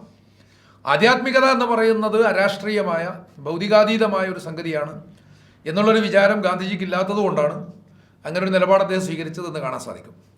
അപ്പോൾ ഗാന്ധിജിയുടെ ആധ്യാത്മിക വീക്ഷണം കഴിഞ്ഞാൽ പിന്നെ ടാഗോർ ഹിന്ദുമതത്തെ സമീപിച്ചത് ചരിത്രപരമായ വീക്ഷണത്തിലൂടെയാണ്. അദ്ദേഹവും ഒരു ഹിന്ദു എന്ന് സ്വയം വിശേഷിപ്പിച്ചിട്ടുണ്ട്. അതേസമയം അദ്ദേഹത്തിന് ഹിന്ദുയിസം എന്ന് പറയുന്നത് ഒരു സോഷ്യൽ ഫെഡറേഷൻ മാത്രമാണ്. യുണൈറ്റഡ് സ്റ്റേറ്റ്സ് എന്നതുപോലെ എന്ന് അദ്ദേഹം വിശദീകരിക്കുന്നുണ്ട്. നാഷണലിസത്തെക്കുറിച്ചുള്ള അദ്ദേഹത്തിൻ്റെ പ്രസംഗങ്ങൾ സമാഹരിക്കപ്പെട്ടിട്ടുണ്ട്. അതിലിതൊക്കെ വായിക്കാൻ സാധിക്കും. യുണൈറ്റഡ് സ്റ്റേറ്റ്സ് എന്നതുപോലെ എല്ലാ ജനതകളെയും ഒരുമിച്ച് നിർത്താൻ കഴിയുന്ന ഒരു സാമൂഹിക ഐക്യം രൂപപ്പെടുത്തുന്നതിനുള്ള പരീക്ഷണങ്ങളിൽ നിന്ന് ജന്മമെടുത്തതാണ്. അങ്ങനെ ജന്മമെടുത്തതാണ് എന്നാണ് അദ്ദേഹം പറയുന്നത്. അപ്പോൾ ആ ഒരു അർത്ഥത്തിലൊരു സോഷ്യൽ ഫെഡറേഷൻ മാത്രമായിട്ടാണ് അദ്ദേഹം ഹിന്ദുയിസത്തെ സമീപിക്കുന്നത് എന്ന് കാണാൻ സാധിക്കും. എന്നാൽ അതേസമയം ഇതിന് വിരുദ്ധമായിട്ട് ഹിന്ദുത്വവാദികളുടെ വീക്ഷണമാണ് മൂന്നാമത്തത്. ഹിന്ദുത്വവാദികൾ അതിൻ്റെ ഒരു ചരിത്രം വളരെ മുന്നേ തുടങ്ങുന്നുണ്ട്. പക്ഷേ ഏറ്റവും കൂടുതൽ ചരിത്രത്തിലും പ്രത്യയശാസ്ത്രത്തിലുമൊക്കെ ഇതിനെ ഇംപ്ലിമെൻ്റ് ചെയ്തു തുടങ്ങിയത്, പ്രയോഗവൽക്കരിച്ചു തുടങ്ങിയത് ഗണേഷ് ദാമോദർ സവർക്കറുടെയും അതുപോലെ വിനായക് ദാമോദർ സവർക്കറുടെയും പരിശ്രമഫലമായിട്ടാണ്. അവരുടേത് വംശീയ വീക്ഷണമായിരുന്നു. ഗാന്ധിയുടെ ആധ്യാത്മിക വീക്ഷണം, ടാഗോറിൻ്റെ ചരിത്രപരമായ വീക്ഷണം. അതേസമയം ഹിന്ദുത്വവാദികൾ ഹിന്ദുയിസത്തെ വംശീയമായ വീക്ഷണത്തിലൂടെയാണ് സമീപിച്ചത്. വംശീയമായ ഔന്നത്യം എന്ന് പറയുന്ന ഒരു കാഴ്ചപ്പാടിലാണ് അവർ നിലകൊണ്ടത്. അത് യഥാർത്ഥത്തിൽ മനുഷ്യർക്കിടയിൽ തന്നെയുള്ള ഒരു വിഭജനത്തിൻ്റെ മാനദണ്ഡമായി അവരുടെ കയ്യിൽ മാറി എന്നുള്ളതാണ്. ഈ മൂന്ന് വീക്ഷണങ്ങളെയും മൂന്നായിട്ട് തന്നെ നമ്മൾ കാണേണ്ടതുണ്ടെങ്കിലും ചരിത്രം പരിശോധിക്കുമ്പോൾ സംഭവിച്ചത് എന്താണെന്ന് വെച്ചാൽ, ഹിന്ദു എന്ന സ്വത്വബോധത്തിന് കീഴിലേക്ക് രാജ്യത്തെ പ്രത്യേക മതവിശ്വാസികളായ എല്ലാവരും വന്നു. അതിൽ എത്ര തന്നെ പുരോഗമനപരം എന്ന് പറഞ്ഞാലും ടാഗോറിൻ്റെയും ഗാന്ധിയുടെയും ചിന്തകൾക്കും അതിൽ പങ്കുണ്ട് എന്നുള്ളത് നമ്മൾ വിസ്മരിച്ചുകൂടാത്തതാണ്, ബോധപൂർവം അല്ലെങ്കിൽ പോലും. ആ ഒരു സ്വത്വബോധത്തിന് കീഴിലേക്ക് പ്രത്യേക മതവിശ്വാസികളായ എല്ലാവരും വന്നു. അതേസമയം അതിലേക്കാണെങ്കിൽ ഹിന്ദുത്വവാദികളുടെ നിർവചനത്തിൻ്റെ സ്വാധീനം ഉണ്ടാവുകയും ചെയ്തു. അതാണ് യഥാർത്ഥത്തിൽ ഇന്ന് ഇന്ത്യയിൽ വ്യാപകമായ സ്വഭാവത്തിൽ ഹിന്ദുത്വ ചിന്തകൾ സാംസ്കാരികമായും ബുദ്ധിപരമായും ഒക്കെ മേൽക്കൈ നേടുന്നതിൻ്റെ കാരണം എന്ന് മനസ്സിലാക്കണം. ഇതുണ്ടാക്കിയെടുക്കുന്നതിനുള്ള ബോധപൂർവമായിട്ടുള്ള ചരിത്രത്തിലുള്ള ഇടപെടൽ, ആ ഇടപെടൽ ആദ്യം ആരംഭിക്കുന്നത് ഭാവനകളിലൂടെയാണ്. നമ്മുടെ ഒരു പ്രധാന വിഷയം അതാണല്ലോ. അതാദ്യം ആരംഭിക്കുന്നത് ഭാവനകളിലൂടെയാണ്. അവിടെയാണ് ബെന്നോക്രിയുടെ തുടക്കത്തിൽ പറഞ്ഞ ആ കോട്ട് പ്രസക്തമാകുക. ഒരു ദേശത്തെ വിഷലിപ്തമാക്കണമെങ്കിൽ അതിൻ്റെ കഥകളിൽ വിഷം കലർത്തുകയാണ് വേണ്ടത്. കഥകളിൽ വിഷം കലർത്തുക എന്നത് വ്യവസ്ഥാപിതമായി നിർവഹിച്ചിട്ടുള്ള ആൾ ബംഗാളിലെ ബങ്കിം ചന്ദ്ര ചതോപാധ്യായാണ്. ബങ്കിം ചന്ദ്ര ഒരു സാഹിത്യകാരനാണ്, നോവലിസ്റ്റാണ്, ചരിത്രകാരനല്ല. പക്ഷേ അദ്ദേഹത്തിൻ്റെ നോവലുകളെല്ലാം തന്നെ ഹിസ്റ്റോറിക്കൽ ഫിക്ഷൻ എന്ന് പറയുന്ന വിഭാഗത്തിൽപ്പെടുന്നതാണ്. അദ്ദേഹത്തിൻ്റെ നോവലുകളിലൂടെ ഒരു ഹിന്ദു മുസ്ലിം വിരുദ്ധ ദേശീയതകൾ സൃഷ്ടിക്കുകയാണ് ചെയ്തത്. ഹിന്ദു മുസ്ലിം ബൈനറി, പരസ്പരം പൊരുതിക്കൊണ്ടിരിക്കുന്ന ഒരു ബൈനറി സൃഷ്ടിക്കുകയാണ് ചെയ്തത്. എന്നിട്ട് അതിൽ തന്നെ ഹിന്ദു ദേശീയ ബോധത്തെ ഇന്ത്യൻ ദേശീയതയുടെ അടിസ്ഥാനമായി സ്ഥാപിച്ചു. ഇന്ത്യൻ ദേശബോധത്തിൽ വിഭജനത്തിൻ്റെയും വെറുപ്പിൻ്റെയും ഘടകങ്ങളെ വേരുപിടിപ്പിച്ചതിൽ ചതോപാധ്യായയുടെ നോവലുകൾക്ക് വലിയ പങ്കുണ്ട്. അദ്ദേഹം കൊളോണിയലിസം സൃഷ്ടിച്ച ദേശീയതാ ബോധത്തെ അതിൻ്റെ അതേ വരേണ്യ ബോധത്തിലും തിരസ്കരണ ബോധത്തിലും സമീപിക്കുകയാണ് ചെയ്തത്. കൊളോണിയലിസ്റ്റുകളാണ് യഥാർത്ഥത്തിൽ ഇങ്ങനൊരു വിഭജനം വേണം എന്ന് ആഗ്രഹിച്ചത്. അത് നടപ്പിലാക്കാൻ വേണ്ടി ശ്രമിച്ചതും കൊളോണിയൽ ശക്തികൾ തന്നെയാണ്. അതിനതുപോലെ ഇപ്പം ചരിത്രത്തെ അതിൻ്റെ ഒരു തുടർച്ചയായിട്ട് കൊളോണിയൽ മാനദണ്ഡങ്ങൾ ഉപയോഗിച്ചുകൊണ്ട് തന്നെയാണ് ഇവർ വായിക്കുന്നത് എന്നത് നേരത്തെയുള്ള വിഷയാവതരണത്തിൽ വിശദീകരിച്ചതാണ്. അപ്പോൾ ആ ഒരു സമീപനത്തിൽ തന്നെ അതേ വരേണ്യ ബോധത്തിൽ നിന്നുകൊണ്ട് അതോടൊപ്പം അതേ തിരസ്കരണ ബോധത്തിൽ നിന്നുകൊണ്ടും സമീപിക്കുകയാണ് ചെയ്തത്. ഇന്ത്യയുടെ സുവർണ ഭൂതകാലത്തിൽ വിള്ളലുണ്ടാക്കിയ സമൂഹമായിട്ടാണ് മുസ്ലിങ്ങളെ ബങ്കിം ചന്ദ്ര ചതോപാധ്യായയുടെ നോവലുകളിലൊക്കെയും അവതരിപ്പിക്കുന്നത് എന്ന് കാണാൻ കഴിയും. അതും ഒരു ഹിന്ദു സിവിലൈസേഷൻ അല്ലെങ്കിൽ ഒരു ഹിന്ദു കൾച്ചർ എന്ന് പറയുന്നൊരു സംഗതിക്ക് നേരെ നിരന്തരമായ ആക്രമണം നടത്തിയവരായിട്ട്. ഇത് ഇങ്ങനെ പറഞ്ഞ് പഠിപ്പിച്ചത് യഥാർത്ഥത്തിൽ കൊളോണിയൽ ചരിത്രകാരന്മാർ തന്നെയാണ്. ബ്രിട്ടീഷ് അനുകൂല ചരിത്രകാരന്മാർ തന്നെയാണ് ഇങ്ങനെ പറഞ്ഞ് പഠിപ്പിച്ചത്. അത് തന്നെ ഏറ്റുപാടുകയാണ് ചെയ്തത്. നിരന്തരം ആക്രമിച്ചുകൊണ്ടിരിക്കുന്ന ശക്തികളായിട്ട് മുസ്ലിങ്ങളെ സമീപിക്കുകയാണ് അല്ലെങ്കിൽ അവതരിപ്പിക്കുകയാണ്. അപ്പോൾ അതുപോലെ മഹത്തായ ഇന്ത്യൻ സംസ്കാരത്തിനെതിരെ നിരന്തരം ആക്രമണങ്ങൾ നടത്തുന്നു.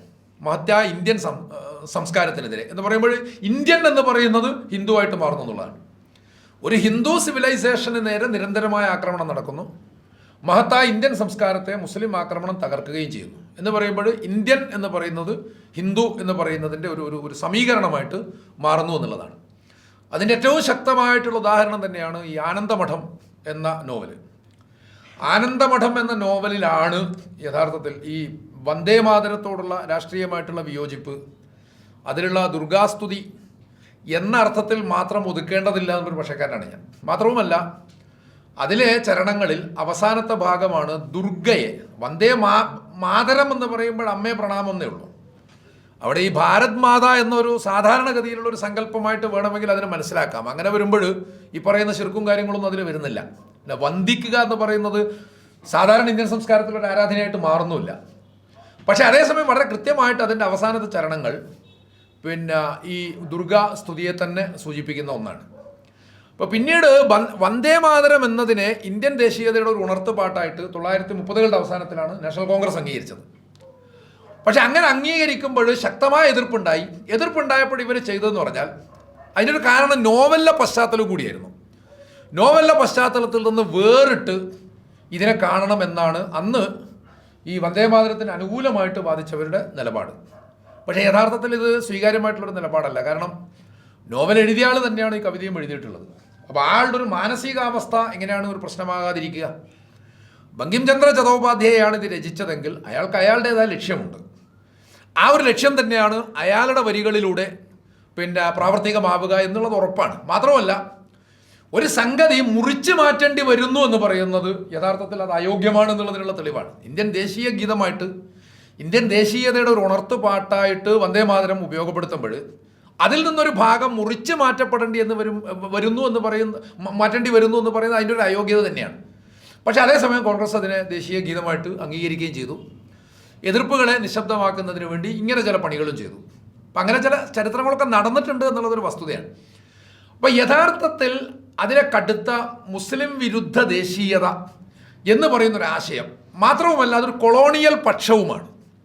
കൊളോണിയലിസത്തോടും ബ്രിട്ടീഷ് വാഴ്ചയോടുമുള്ള കൂറ്, അതിൻ്റെ ഭ്രമം എന്ന് പറയുന്നത് വളരെ കൃത്യമായിട്ട് ആനന്ദമഠം നോവലിൽ അടയാളപ്പെടുത്തപ്പെടുന്നുണ്ട്. ആനന്ദമഠം എന്ന നോവല് സന്താനർ എന്ന ഒരു സന്യാസി സമൂഹവുമായി കേന്ദ്രീകരിച്ചിട്ടാണ് ഉണ്ടാകുന്നത്. അപ്പോൾ ഈ വിശദീകരണങ്ങൾക്ക് വളരെ കൃത്യമായിട്ടുള്ളൊരു വികാസമുണ്ട്. ഇവിടെ സൂചിപ്പിച്ചതുപോലെ കഥകളിൽ വിഷം ചേർത്തത് ബങ്കിംചന്ദ്ര ചതോപാധ്യായാണെങ്കിൽ അതിനെ ഒരു ചരിത്രമായിട്ട് സ്ഥാപിക്കുന്നത് സവർക്കറാണ്. പിന്നെ സവർക്കർ സഹോദരന്മാരിൽ കൂടുതൽ ചരിത്രത്തിൽ ഇടപെട്ടതും ഒരു ചരിത്രകാരനായിട്ടും വലിയ ഒരു ഇൻഡിപെൻഡൻറ്റ് ആക്ടിവിസ്റ്റായിട്ട് വാഴ്ത്തപ്പെടുന്നതുമൊക്കെ പിന്നെ വി ഡി സവർക്കറാണ്, വിനായക് ദാമോദർ സവർക്കറാണ്. അപ്പോൾ സവർക്കറാണ് അതിനെ ചരിത്രത്തിലേക്ക് പ്രവേശിപ്പിച്ചതെങ്കിൽ അതിന് കുറേ കൂടി ആധ്യാത്മികമായ മാനം നൽകിയിട്ട് അതിനെ സന്യാസത്തിൻ്റെ കൂടെ ഭാഗമാക്കി മാറ്റുകയാണ് ഗോൾവൽക്കർ ചെയ്തത്. മാധവ സദാശിവ ഗോൾവൽക്കർ ചെയ്തത് അതാണ്. ഈ ഗോൾവൽക്കർ അങ്ങനെ ചെയ്തു എന്ന് പറയുമ്പോൾ അതിൻ്റെ ഒരു മുന്നോടിയായിട്ടുള്ള അതിൻ്റെ ഒക്കെ ഒരു വിഭാവനം യഥാർത്ഥത്തിൽ ബങ്കിംചന്ദ്രൻ്റെ നോവലുകളിലും കൃതികളിലും ഉണ്ടായിരുന്നു. അപ്പോൾ സന്താനർ എന്ന സന്യാസി സമൂഹമാണ്. ആ സന്യാസത്തെ തന്നെ ഒരു വലതുപക്ഷ തീവ്രതയായിട്ടാണ് അതിൽ അടയാളപ്പെടുത്തുന്നത് എന്നുള്ളതാണ്. നമ്മൾ സാധാരണഗതിയിൽ കാണുന്ന ഈ സംന്യാസം എന്ന് പറയുന്ന ഒരു ത്യാഗത്തിൻ്റെ അല്ലെങ്കിൽ മനുഷ്യൻ്റെ ആധ്യാത്മികമായ അന്വേഷണത്തിൻ്റെ ഒരു മൂർധന്യത്തിൻ്റെയോ പൂർത്തീകരണത്തിൻ്റെയോ ഒരു അടയാളമായിട്ടല്ല അതിൽ സന്യാസം പ്രത്യക്ഷപ്പെടുന്നത്. അപ്പോൾ അതിന് പിന്നെ അതിൽ നിന്നാണ് ഇപ്പോൾ അശ്വിൻ വിരാതു ബുദ്ധ സന്യാസിയാണ്. തീവ്ര വലതുപക്ഷ റാഡിക്കൽ വലതുപക്ഷ നേതാക്കളിൽ, ലോകത്ത് തീവ്ര വലതുപക്ഷ നേതാക്കളിൽപ്പെട്ട ഒരാളാണ് മ്യാൻമറിലെ അശ്വിൻ വിരാതു. അയാളൊരു ബുദ്ധ സന്യാസിയാണ്, ബുദ്ധിസ്റ്റ് മങ്കാണ്. അപ്പോൾ ഈ സന്യാസത്തിൻ്റെ തന്നെ നിർവചനത്തെ മാറ്റിമറിച്ച് കളഞ്ഞു എന്നുള്ളതാണ് ബങ്കിംചന്ദ്ര ചതോപാധ്യായ ചെയ്തിട്ടുള്ള മാരകമായ പ്രവൃത്തികളിലൊന്ന്. അപ്പം അങ്ങനെ സന്താനർ എന്ന ഈ സന്യാസി സമൂഹം, ആ സമൂഹത്തിൽ പഠിപ്പിക്കപ്പെടുന്നത് അതിൽ കൃത്യമായി പറയുന്നുണ്ട്, അത് ആംഗലേയർക്കെതിരായിട്ടുള്ള യുദ്ധമല്ല. അതിൽ പറയുന്ന പോരാട്ടങ്ങളൊന്നും തന്നെ ഇംഗ്ലീഷുകാർക്കെതിരായിട്ടുള്ള യുദ്ധമല്ല, മറിച്ച് അതിൻ്റെ ലക്ഷ്യമെന്ന് പറയുന്നത് മുസ്ലിങ്ങളെ തറപറ്റിക്കുക എന്നുള്ളതാണ്. അതുപോലെ ഇംഗ്ലീഷുകാർ രാജ്യഭാരം ഏൽക്കുന്നതിന് വേണ്ടി കളമൊരുക്കുക എന്നുള്ളതാണ്. അവർക്ക് അധികാരം. അപ്പോൾ ഇതിൽ നിന്ന് മനസ്സിലാവേണ്ടത് ഇംഗ്ലീഷുകാരെ സംബന്ധിച്ചിടത്തോളം ഏറ്റവും വലിയ ചെറുത്തുനിൽപ്പ് ശക്തി ഇവിടെ മുസ്ലിങ്ങളാണെന്നുള്ളതാണ്. അപ്പോൾ മുസ്ലിങ്ങളോട് പോരടിച്ചിട്ട് അവരെ തകർക്കുന്നതിലൂടെ ഇംഗ്ലീഷുകാർക്ക് രാജ്യഭാരം ഏൽക്കുന്നതിന് കളമൊരുക്കാൻ സാധിക്കുമെന്നാണ്. ഇതിലുള്ള ആഗതൻ എന്ന കഥാപാത്രത്തിൻ്റെ സംസാരം തന്നെ അതാണ്. ഇനി ശത്രുക്കളില്ല. യുദ്ധത്തിന് ശേഷം അയാൾ പറയാണ്, ഇനി ശത്രുക്കളില്ല. ഇംഗ്ലീഷുകാർ, ആംഗലേയർ യഥാർത്ഥത്തിൽ മിത്രങ്ങളാണ്. എൻ്റെ കൂടെ വരിക. ഇനി ഇംഗ്ലീഷുകാരെ യുദ്ധത്തിൽ തോൽപ്പിക്കാനുള്ള ശക്തി ഇപ്പോൾ ഭൂമിയിൽ ആർക്കുമില്ല എന്ന് അദ്ദേഹം പറയുന്നുണ്ട്, ഈ ആഗതൻ പറയുന്നുണ്ട്.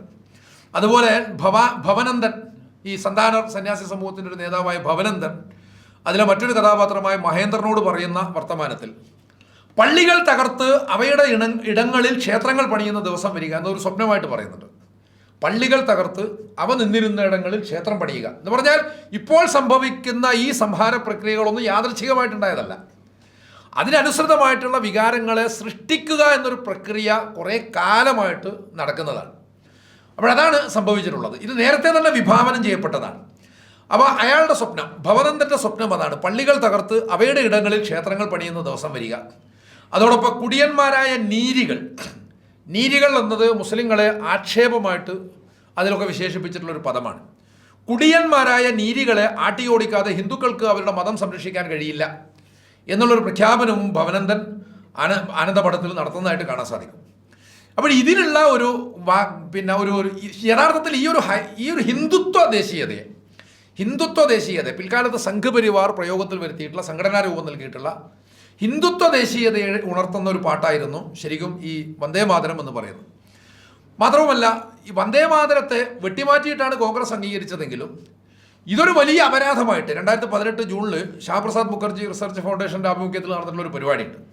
അതിൽ ബങ്കിം ചന്ദ്ര ചതോപാധ്യായ അനുസ്മരണ പ്രഭാഷണം നടത്തി അന്നത്തെ BJP പ്രസിഡന്റായ അമിത്ഷാ അയാൾ അതിൽ പറഞ്ഞ സംഭവം എന്ന് വെച്ചാൽ വന്ദേമാതരം പൂർണ്ണമായി അംഗീകരിക്കാതിരുന്നത് കോൺഗ്രസ് ചെയ്ത വലിയൊരു തെറ്റായിരുന്നു.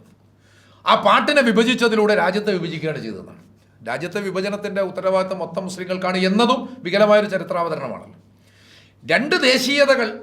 വിരുദ്ധങ്ങളായിട്ടുള്ള രണ്ട് ദേശീയതകൾ ഇന്ത്യയിലുണ്ട് എന്നും അതിന് ഒരുമിച്ച് പോകാൻ കഴിയില്ല എന്നുമുള്ള തിയറി ആദ്യമായിട്ട് സമർപ്പിക്കുന്നത് സവർക്കറാണ്.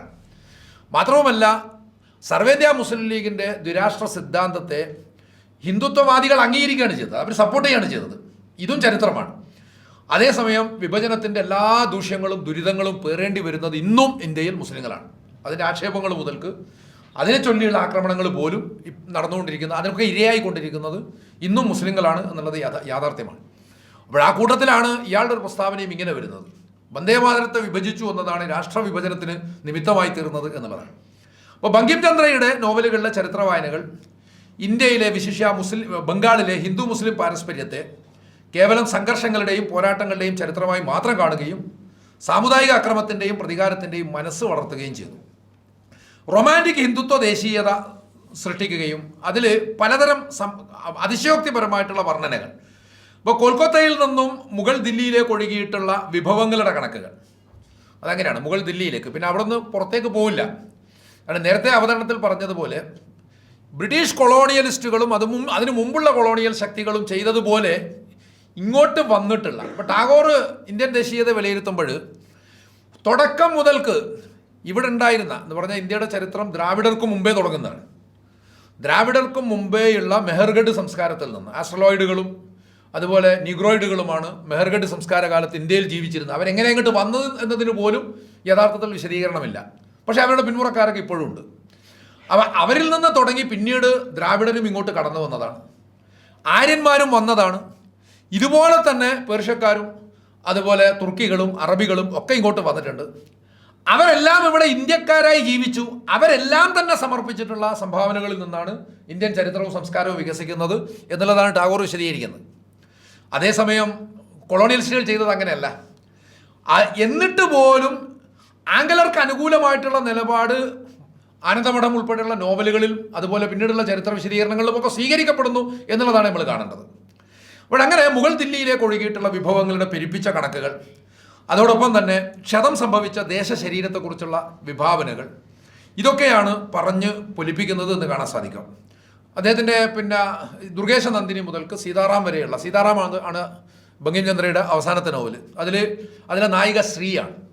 ഇപ്പോൾ ശ്രീയുടെ സഹോദരൻ ഗംഗാറാമിനെ വധശിക്ഷയ്ക്ക് വിധിക്കുന്നത് ദുരധികാരിയായ ഒരു മുസ്ലിം ഫക്കീറും ഒരു ഖാദിയും ചേർന്നിട്ടാണ്. അപ്പോൾ വധശിക്ഷാ സ്ഥലത്തേക്ക് ശ്രീ ചെല്ലുന്നുണ്ട്. എന്നിട്ട് ശ്രീ വേറൊന്നുമല്ല, വംശീയമായിട്ടുള്ള ഒരു പ്രതികാര ചിന്ത ആളുകളിൽ ഉണർത്തുക മാത്രമാണ് ചെയ്യുന്നത്. അവിടെ അധിനിവേശം, അതുപോലുള്ള അഴിമതി, ദുരധികാരം പോലുള്ള സംഗതികളൊന്നും യഥാർത്ഥത്തിൽ ചർച്ചയാവുന്നില്ല. മറിച്ച് വംശീയതക്കെതിരെ സ്ത്രീയുടെ ആഹ്വാനം തന്നെ കൊല്ലുക, ശത്രുവിനെ കൊല്ലുക, ഹിന്ദുവിൻ്റെ ശത്രുവിനെ കൊല്ലുക, രാജ്യത്തിൻ്റെ ശത്രുവിനെ കൊല്ലുക, എൻ്റെ ശത്രുവാണ് അവനെ കൊല്ലുക എന്ന് ആ സമയത്ത് പ്രത്യക്ഷപ്പെടുന്ന ദേവിയും പറയുന്നുണ്ട്. ഇങ്ങനൊരു ആത്മീയ ബോധത്തിലാണ്, ഇങ്ങനൊരു മതബോധത്തിലാണ് അത് അവസാനിപ്പിക്കാൻ ശ്രമിക്കുന്നത് എന്ന് കാണേണ്ടതാണ്. അപ്പോൾ ഇതാണ് യഥാർത്ഥത്തിൽ പിന്നീട് ഇന്ത്യ നേരിട്ടുള്ള പ്രശ്നങ്ങളുടെ ഒക്കെയും അടിത്തറ. ഇത് തന്നെയാണ് യഥാർത്ഥത്തിൽ ടാഗോറിനെ പോലുള്ളവർ ദീർഘവീക്ഷണം നടത്തിയതും എന്നുള്ളത് കാണേണ്ടതാണ്. അപ്പം ഇന്ത്യയുടെ ചരിത്രം വന്നതിനേക്കാളും മനുഷ്യരുടെ ചരിത്രമായിട്ട് വായിക്കണം. അന്നിലക്കാണ് ഇന്ത്യക്ക് ഏറെ കാര്യങ്ങൾ നിർവഹിക്കാൻ സാധിക്കുക എന്നും ടാഗോർ അദ്ദേഹത്തിൻ്റെ പുസ്തകങ്ങൾ പറയുന്നുണ്ട്.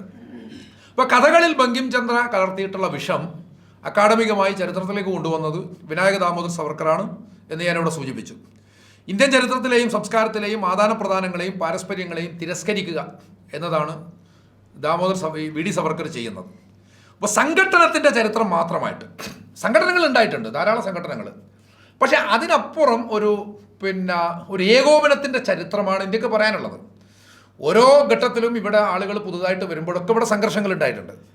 പക്ഷേ ആ സംഘർഷങ്ങൾ വളരെ പെട്ടെന്ന് ശമിക്കുകയും ഒരു ഏകോപനത്തിൻ്റെതായ ഒരു സംസ്കാരം രൂപപ്പെടുകയും ചെയ്തിട്ടുണ്ട് എന്നതാണ് ചരിത്രം. പക്ഷേ ആ ഏകോപനത്തിൻ്റെ, പരസ്പര രഞ്ജിപ്പിൻ്റെ, ഐക്യത്തിൻ്റെ ചരിത്രമൊന്നും തന്നെ സവർക്കർ പരാമർശിക്കുന്നേയില്ല. മറിച്ച് സംഘട്ടനത്തിൻ്റെ ചരിത്രം മാത്രമാണ് പറയുന്നത്.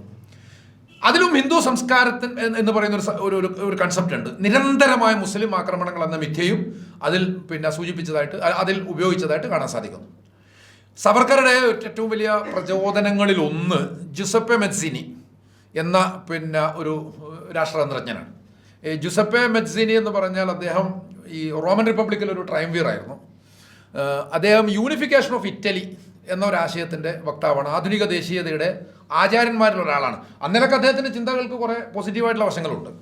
ഗുണാത്മകമായിട്ടുള്ള ദേശീയമായ പ്രതിരോധം എന്നൊരാശയം അദ്ദേഹം മുന്നോട്ട് വെക്കുന്നുണ്ട്. ആ അടിസ്ഥാനത്തിൽ അദ്ദേഹത്താൽ സ്വാധീനിക്കപ്പെട്ടവരുടെ ലിസ്റ്റിൽ അമേരിക്കൻ പ്രസിഡന്റ് വുഡ്രോ വിൽസൺ മുതൽക്ക് ജവഹർലാൽ നെഹ്റു, മഹാത്മാഗാന്ധി വരെയുണ്ട്. ഈ ജുസപ്പെ മെറ്റ്സിനി, നമുക്ക് അറിയാം, ഈ ഇറ്റാലിയൻ യൂണിഫിക്കേഷൻ്റെ അടിത്തറ പാകിയിട്ടുള്ള ചിന്തകന്മാർ മെറ്റ്സിനി, അതുപോലെ ജുസപ്പെ ഗാരിബാൾഡി മുതലായിട്ടുള്ള ആളുകളാണ്. ഇവരുടെയൊക്കെ, ഗാരിബാൾഡിയുടെയും മെറ്റ്സിനിയുടെയും ചിന്തകൾ തമ്മിൽ വ്യത്യാസമുണ്ട്. കുറേ കൂടി ആക്രാമകമായിട്ടുള്ള ചിന്തകളാണ് മെറ്റ്സിനി മുന്നോട്ട് വെച്ചതെന്നുള്ളതാണ്. അപ്പോൾ എന്തായാലും അങ്ങനെ ഒരു ഗുണാത്മകമായ വശം പ്രതിരോധവുമായി ബന്ധപ്പെട്ടിട്ടുണ്ട്. അതിൽ ഇവരൊക്കെ സ്വാധീനിക്കപ്പെട്ടിട്ടുണ്ടെങ്കിൽ പോലും ഈ മെറ്റ്സിനി ഈ അദ്ദേഹത്തിൻ്റെ രാഷ്ട്രീയമായ പ്രയോഗങ്ങൾ, അദ്ദേഹത്തിൻ്റെ ടൂളുകൾ ഏറ്റവും കൂടുതൽ ആകർഷിച്ചിട്ടുള്ളത് മുസോളിനിയെയാണ് എന്നതും ചരിത്രമാണ്. മുസോളിനിയും ഫാഷിസ്റ്റ് ചിന്തകന്മാരുമൊക്കെ അദ്ദേഹത്തിൻ്റെ, മെറ്റ്സിനിയുടെ ഈ ടെർമിനോളജിയെ അതുപോലെ തന്നെ ഉപയോഗപ്പെടുത്തിയതായിട്ട് കാണാൻ സാധിക്കും. അതുപോലെ തന്നെ ഇദ്ദേഹത്തിൻ്റെ ഈ ആക്രാമകമായ ദേശീയത എന്ന വശത്തിൽ സ്വാധീനിക്കപ്പെട്ടിട്ടുള്ള ആളുകൾ, അത് സവർക്കർ മാത്രമല്ല, അതിന് പുറമെ British prime minister David Lloyd George, ഇപ്പം ഇസ്രായേൽ രൂപീകരണത്തിൽ ഏറ്റവും കൂടുതൽ സംഭാവന അർപ്പിച്ചിട്ടുള്ള British prime minister David Lloyd ജോർജാണ്. അയാളുടെ തിയറികളാണ് ഇപ്പോൾ ബെന്യാമിൻ നെതന്യാഹു ഒക്കെ പറഞ്ഞുകൊണ്ട് നടക്കുന്നത്. നമ്മൾ ഈ ആളുകളില്ലാത്ത ഭൂഷരമായി കിടക്കുന്ന ഭൂമിയിലേക്ക് നമ്മൾ കയറി വന്നതാണ്, അവിടെ ആളൊഴിഞ്ഞ സ്ഥലത്താണ് താമസിച്ചത് എന്നൊക്കെയുള്ള വർത്താനമൊക്കെ ആദ്യമായിട്ട് പറഞ്ഞത്. അന്നേരക്ക് ചരിത്രത്തെ അങ്ങനെയും വായിക്കാം. അങ്ങേയറ്റത്തെ വ്യാജ പ്രസ്താവനകളിലൂടെയും ചരിത്രത്തെ അവതരിപ്പിക്കാം. ഇതിലൊക്കെ പ്രധാന പ്രചോദനമായി വർത്തിക്കുന്നത് ഒരു പക്ഷേ ഹിറ്റ്ലറുടെ വാർത്ത, എന്താണ് ഈ പ്രൊപ്പഗൻഡ മിനിസ്റ്റർ. പ്രൊപ്പഗൻഡ എന്ന് പറയുന്നതിനെ ഏറ്റവും വലിയ ടൂളാക്കി മാറ്റിയതും നാസിസമാണ്, ഹിറ്റ്ലറാണ്. അതുകൊണ്ടാണ് ചരിത്രത്തിൽ നാസി ജർമ്മനിയുടെ ചരിത്രത്തിൽ ഹിറ്റ്ലറുടെ തൊട്ടടുത്ത സ്ഥാനം എപ്പോഴും യോസഫ് ഗെബൽസിനുണ്ട്. അപ്പോൾ ഗെബൽസിൻ്റെ ഈ പ്രൊപ്പഗൻഡ എന്ന് പറഞ്ഞാൽ സ്വയം പ്രവർത്തിക്കുന്ന ഒരു സാധനമാണ് എന്ന് മീൻകാഫ് തന്നെ രേഖപ്പെടുത്തിയിട്ടുണ്ട്. അപ്പോൾ ആ അർത്ഥത്തിൽ പ്രൊപ്പഗൻഡക്ക് ചരിത്രത്തിലുള്ള വസ്തുതകളെക്കാളും വലിയ സ്ഥാനമുണ്ട് എന്ന് വിശ്വസിച്ചതുകൊണ്ട് തന്നെയാണ് ഡേവിഡ് ലോയിഡ് ജോർജ് അത്തരം വർത്തമാനങ്ങൾ ഇപ്പോഴും നെതന്യാഹുവിൻ്റെ ഏറ്റവും അവസാനത്തെ പ്രഭാഷണത്തിൽ പോലും അതേ സംഗതി ആവർത്തിച്ചതായിട്ട് കാണാൻ സാധിക്കും. അതുപോലെ Israeli prime minister Golda Meir, ഇങ്ങനെയുള്ള തീവ്ര വലതുപക്ഷവാദികളൊക്കെയും മെറ്റ്സിനിയുടെ ചിന്തകളാൽ സ്വാധീനിക്കപ്പെട്ടിട്ടുണ്ട് എന്നുള്ളതാണ് യാഥാർത്ഥ്യം. അതേസമയം മെറ്റ്സിനിയുമായി ഏറ്റവും കടുത്ത സംവാദത്തിൽ ഏർപ്പെട്ടിട്ടുള്ളത് കാൾ മാർക്സാണ്. കാൾ മാർക്സ് മെറ്റ്സിനിയെ വിശേഷിപ്പിച്ചിട്ടുള്ളത് എവർലാസ്റ്റിംഗ് ഓൾഡ് ആസ് എന്നാണ്. മാർക്സ് ചില വർത്തമാനങ്ങൾ തെറി തന്നെ പറയുന്നതായിട്ട് കാണാൻ സാധിക്കും. ഈ തെറിയെ കുറെ കൂടി രാഷ്ട്രീയമായിട്ട് ഉപയോഗപ്പെടുത്തിയിട്ടുള്ളത്, വളരെ നന്നായിട്ടും ഉപയോഗപ്പെടുത്തിയിട്ടുള്ളത് അദ്ദേഹത്തിൻ്റെ ചില പ്രയോഗങ്ങളൊക്കെ വളരെ സർഗാത്മകമായിട്ടുള്ള പ്രതിരോധങ്ങളാണ്. എന്താണ്, പ്രൂദോയുടെ ഒരു പുസ്തകമുണ്ട്, ഫിലോസഫി ഓഫ് പോവർട്ടി എന്ന് പറഞ്ഞിട്ട്. അത് മാർക്സിസത്തെ വിമർശിച്ചുകൊണ്ടുള്ള പുസ്തകമാണ്. അതിനുള്ള മറുപടി പുസ്തകം എഴുതിയത് മാർക്സ് പോവർട്ടി ഓഫ് ഫിലോസഫി, ദാരിദ്ര്യത്തിൻ്റെ തത്വശാസ്ത്രം എന്ന പേരിൽ പ്രൂദോ പുസ്തകം എഴുതിയപ്പോൾ അതിനെ വിമർശിച്ചുകൊണ്ട് മാർക്സ് എഴുതിയ പുസ്തകത്തിൻ്റെ പേര് തത്വശാസ്ത്രത്തിൻ്റെ ദാരിദ്ര്യം എന്നാണ്. അത് അന്നത്തെ കാലത്ത് ആ ഒരു സംവാദമായിട്ട് ബന്ധപ്പെടുമ്പോൾ ശക്തമായൊരു ആക്രമണമായിരുന്നു. അപ്പോൾ അങ്ങനെയുള്ള ചില പ്രയോഗങ്ങൾക്ക് കൂടി പേര് കേട്ട ഒരാളാണ് കാൾ മാർക്സ്. അദ്ദേഹം മെറ്റ്സിനിയെ വിശേഷിപ്പിച്ചിട്ടുള്ളത് എവർലാസ്റ്റിംഗ് ഓൾഡ് ആസ്. അതേസമയം മാർക്സിനെ കുറിച്ച് മെറ്റ്സിനി പറഞ്ഞത് എ ഡിസ്ട്രക്റ്റീവ് സ്പിരിറ്റ് എന്നാണ്. സംഹാരശക്തിയുള്ള ഒരു സ്പിരിറ്റ്, ഒരു ഭൂതം എന്ന് കമ്മ്യൂണിസത്തെ വിശേഷിപ്പിക്കുന്നതായിട്ട് മാർക്സ് തന്നെ പറയുന്നുണ്ട്. കമ്മ്യൂണിസ്റ്റ് മാനിഫെസ്റ്റോൻ്റെ തുടക്കം അതാണ്, A spectre is haunting Europe എന്ന് പറഞ്ഞുകൊണ്ടാണ്. യൂറോപ്പിനെ മൊത്തം ഒരു ദുർഭൂതം ബാധിച്ചിരിക്കുന്നു എന്ന് പറഞ്ഞുകൊണ്ടാണ് തുടങ്ങുന്നത്. അത് കുറെ കൂടി എന്താണ് ആക്ഷേപഹാസ്യ സ്വഭാവത്തിൽ. എന്തായാലും ഈ മെറ്റ്സിനിയുടെ ടെർമിനോളജി പിന്നീട് മുസോളിനിയും ഇറ്റാലിയൻ ഫാഷിസ്റ്റുകളും വിശേഷിച്ച് ജോവന്നി ജെൻഡലിനെ പോലുള്ള അവരുടെ ചിന്തകന്മാരൊക്കെ ഉപയോഗപ്പെടുത്തിയായിട്ട് കാണാൻ സാധിക്കും. അപ്പോൾ ഇത്തരം ചിന്തകളാൽ, അതോടൊപ്പം തന്നെ മുസോളിനിയുടെ ഫാഷിസ്റ്റ് ആശയങ്ങളാൽ പ്രചോദിതനായിട്ടുള്ള ഒരു വ്യക്തിയാണ് സവർക്കർ എന്നതൊരു യാഥാർത്ഥ്യമാണ്. ഇന്ത്യ ചരിത്രം എന്നാൽ സവർക്കർക്ക് ഹിന്ദു മുസ്ലിം സംഘർഷത്തിന്റെ മാത്രം ചരിത്രമാണ്. സഹവർത്തിത്വത്തിന്റെ ഒരടയാളവും അതിലെവിടെയും അയാൾ കണ്ടെത്തുന്നില്ല. ഇവിടെ നമ്മൾ മനസ്സിലാക്കേണ്ടത് ഇന്ത്യയിലെ സമുദായാന്തര ബന്ധങ്ങളുടെ ചരിത്രത്തെ നമുക്ക് 3 രീതിയിൽ വായിക്കാൻ സാധിക്കും. അതിൽ ഒന്നാമത്തത് വിവരങ്ങൾ എന്ന നിലക്ക് വളരെ നിർമ്മമമായി ചരിത്രം അങ്ങനെ പറഞ്ഞു പോവുക. രണ്ടാമത്തെ രീതി സമുദായാന്തര ആദാന പ്രധാനങ്ങളുടെ ആഖ്യാനത്തിന് പ്രാധാന്യം നൽകിക്കൊണ്ട് കുറെ കൂടി ഉദ്ഗ്രഥനാത്മകമായി അതിനെ അവതരിപ്പിക്കുക എന്നുള്ളതാണ്. ഇതാണ് കുറെ കൂടി പോസിറ്റീവായിട്ടുള്ള ക്രിയാത്മകമായിട്ടുള്ള പ്രയോജനപ്പെടുന്ന ഒരു രീതി. അതേസമയം മൂന്നാമതൊരു രീതി സംഘർഷങ്ങളുടെ ചരിത്രത്തിന് പ്രാമുഖ്യം നൽകിക്കൊണ്ട് ധ്രുവീകരണത്തിന് ശ്രമിക്കുകയും പകപോക്കലിനെ പ്രോത്സാഹിപ്പിക്കുകയും ചെയ്യുക. ഹിന്ദുത്വ എന്ന രാഷ്ട്രീയ സിദ്ധാന്തത്തിന് ബീജാഭാവം നൽകിയിട്ടുള്ള വിനായക്, ഗണേഷ്, ദാമോദർ സവർക്കർമാർ ഈ മൂന്നാമത്തെ സമീപനമാണ് സ്വീകരിച്ചത് എന്നുള്ളതിന് ഒരൊറ്റ പുസ്തകം മാത്രം ഞാൻ അവസാനത്തിലേക്ക് പോവാണ്. ഒരൊറ്റ പുസ്തകം മാത്രം തെളിവായിട്ട് എടുക്കാം. സവർക്കറുടെ ഏറ്റവും പ്രധാനപ്പെട്ട അദ്ദേഹത്തിൻ്റെ അയാളുടെ ചരിത്ര വീക്ഷണത്തെ തന്നെ പ്രതിഫലിപ്പിക്കുന്ന, ദർശനത്തെ തന്നെ പ്രതിഫലിപ്പിക്കുന്ന പുസ്തകമാണ്. വേറെ പുസ്തകം എഴുതിയിട്ടുണ്ട്. ഇപ്പോൾ ഫസ്റ്റ് ഇൻഡിപെൻഡൻറ്റ് വാറിനെ കുറിച്ചൊക്കെ അയാൾ പുസ്തകം എഴുതിയിട്ടുണ്ട്. അതിലൊക്കെ മുസ്ലിങ്ങളോട് ക്രിയാത്മകമായ സമീപനം സ്വീകരിക്കണം എന്ന് അതിൽ ആവശ്യപ്പെട്ടിട്ടുണ്ട്. അത് ആദ്യം എഴുതിയ പുസ്തകമാണ്. പക്ഷേ അപ്പോഴും അതിൽ പറയുന്നതും മുസ്ലിങ്ങൾ വലിയ ആക്രമണമൊക്കെ നടത്തിയിട്ടുണ്ട്, ഹിന്ദു സംസ്കാരത്തെ തകർക്കാനൊക്കെ ശ്രമിച്ചിട്ടുണ്ട്. പക്ഷേ അതേസമയം ഇന്ന് അതൊന്നും പ്രസക്തമല്ല. ഇന്ന് നമ്മൾ അവരോട് നല്ല നിലക്ക് വർത്തിക്കണം എന്ന് പറഞ്ഞാൽ ഒരു ഔദാര്യം അവരോട് കാണിക്കണം. അവരാക്രമണകാരികൾ തന്നെയാണ്, പക്ഷെ നമ്മൾ അവരോട് ഒരു ഔദാര്യം കാണിക്കണം എന്ന മട്ടിലുള്ള ആഖ്യാനമാണ് അതിലും കാണാൻ സാധിക്കുക. എന്നാൽ അതുപോലും ഉപേക്ഷിച്ചിട്ടുള്ള ഒരവസ്ഥയാണ് ഈ 6 ഗ്ലോറിയസ് ഇപ്പോക്സ് ഇൻ ഇന്ത്യൻ ഹിസ്റ്ററി എന്ന ഒരു പുസ്തകമുണ്ട്. ഇന്ത്യയിലെ ആദ്യകാലങ്ങളിൽ നിന്നുള്ള അധിനിവേശത്തിനെതിരായ ഹിന്ദു പ്രതിരോധങ്ങളുടെ വിവരണമാണ് അതിലുള്ളത്. എന്ന് പറഞ്ഞാൽ 1960-കൾക്ക് ശേഷമാണ് ആ പുസ്തകം പ്രസിദ്ധീകരിക്കപ്പെടുന്നത്. അപ്പോഴേക്കും ഇയാൾ ചെയ്യുന്നത് കൊളോണിയലിസത്തിനെതിരായിട്ടുള്ള പ്രതിരോധങ്ങളെ മുഴുവൻ ഒരു ഹിന്ദു ചരിത്രമായിട്ട് വ്യാഖ്യാനിക്കുക എന്നുള്ളതാണ്. അപ്പോൾ ആ ഒരു സ്വഭാവത്തിലാണ് 6 ഗ്ലോറിയസ് ഇപ്പോക്സ് ഓഫ് ഇന്ത്യൻ ഹിസ്റ്ററി എന്ന പുസ്തകം ഈ സ്വാതന്ത്ര്യ പ്രതിരോധങ്ങളെ പോലും സമീപിക്കുന്നത് എന്ന് കാണാൻ സാധിക്കും. പക്ഷേ അദ്ദേഹം അതിൽ കൊടുത്തിട്ടുള്ള വിവരങ്ങൾ പലതും സംശയാസ്പദമാണ്. വിദേശ സഞ്ചാരികളുടെ അതിശയോക്തിപരമായ വിവരണങ്ങൾ, കൊളോണിയൽ ചരിത്രകാരന്മാരുടെ രചനകൾ എന്നിവയെ അടിസ്ഥാനമാക്കിയുള്ളതാണ് യഥാർത്ഥത്തിൽ ഈ പുസ്തകം. അപ്പോൾ സവർക്കറുടെ ഭാവനയെ സംബന്ധിച്ച് ചിലർ വിശേഷിപ്പിച്ചിട്ടുള്ളത് ഡെലിറിയസ് ആൻഡ് ടെറിഫയിങ് എന്നാണ്. ജ്വരാത്മകവും ഭീഷണവുമായ ഭാവന. ആ ഭാവനയിൽ വന്നിട്ടുള്ള കഥാപുസ്തകം എന്ന് വേണമെങ്കിൽ ഇതിനെ നമുക്ക് പറയാം.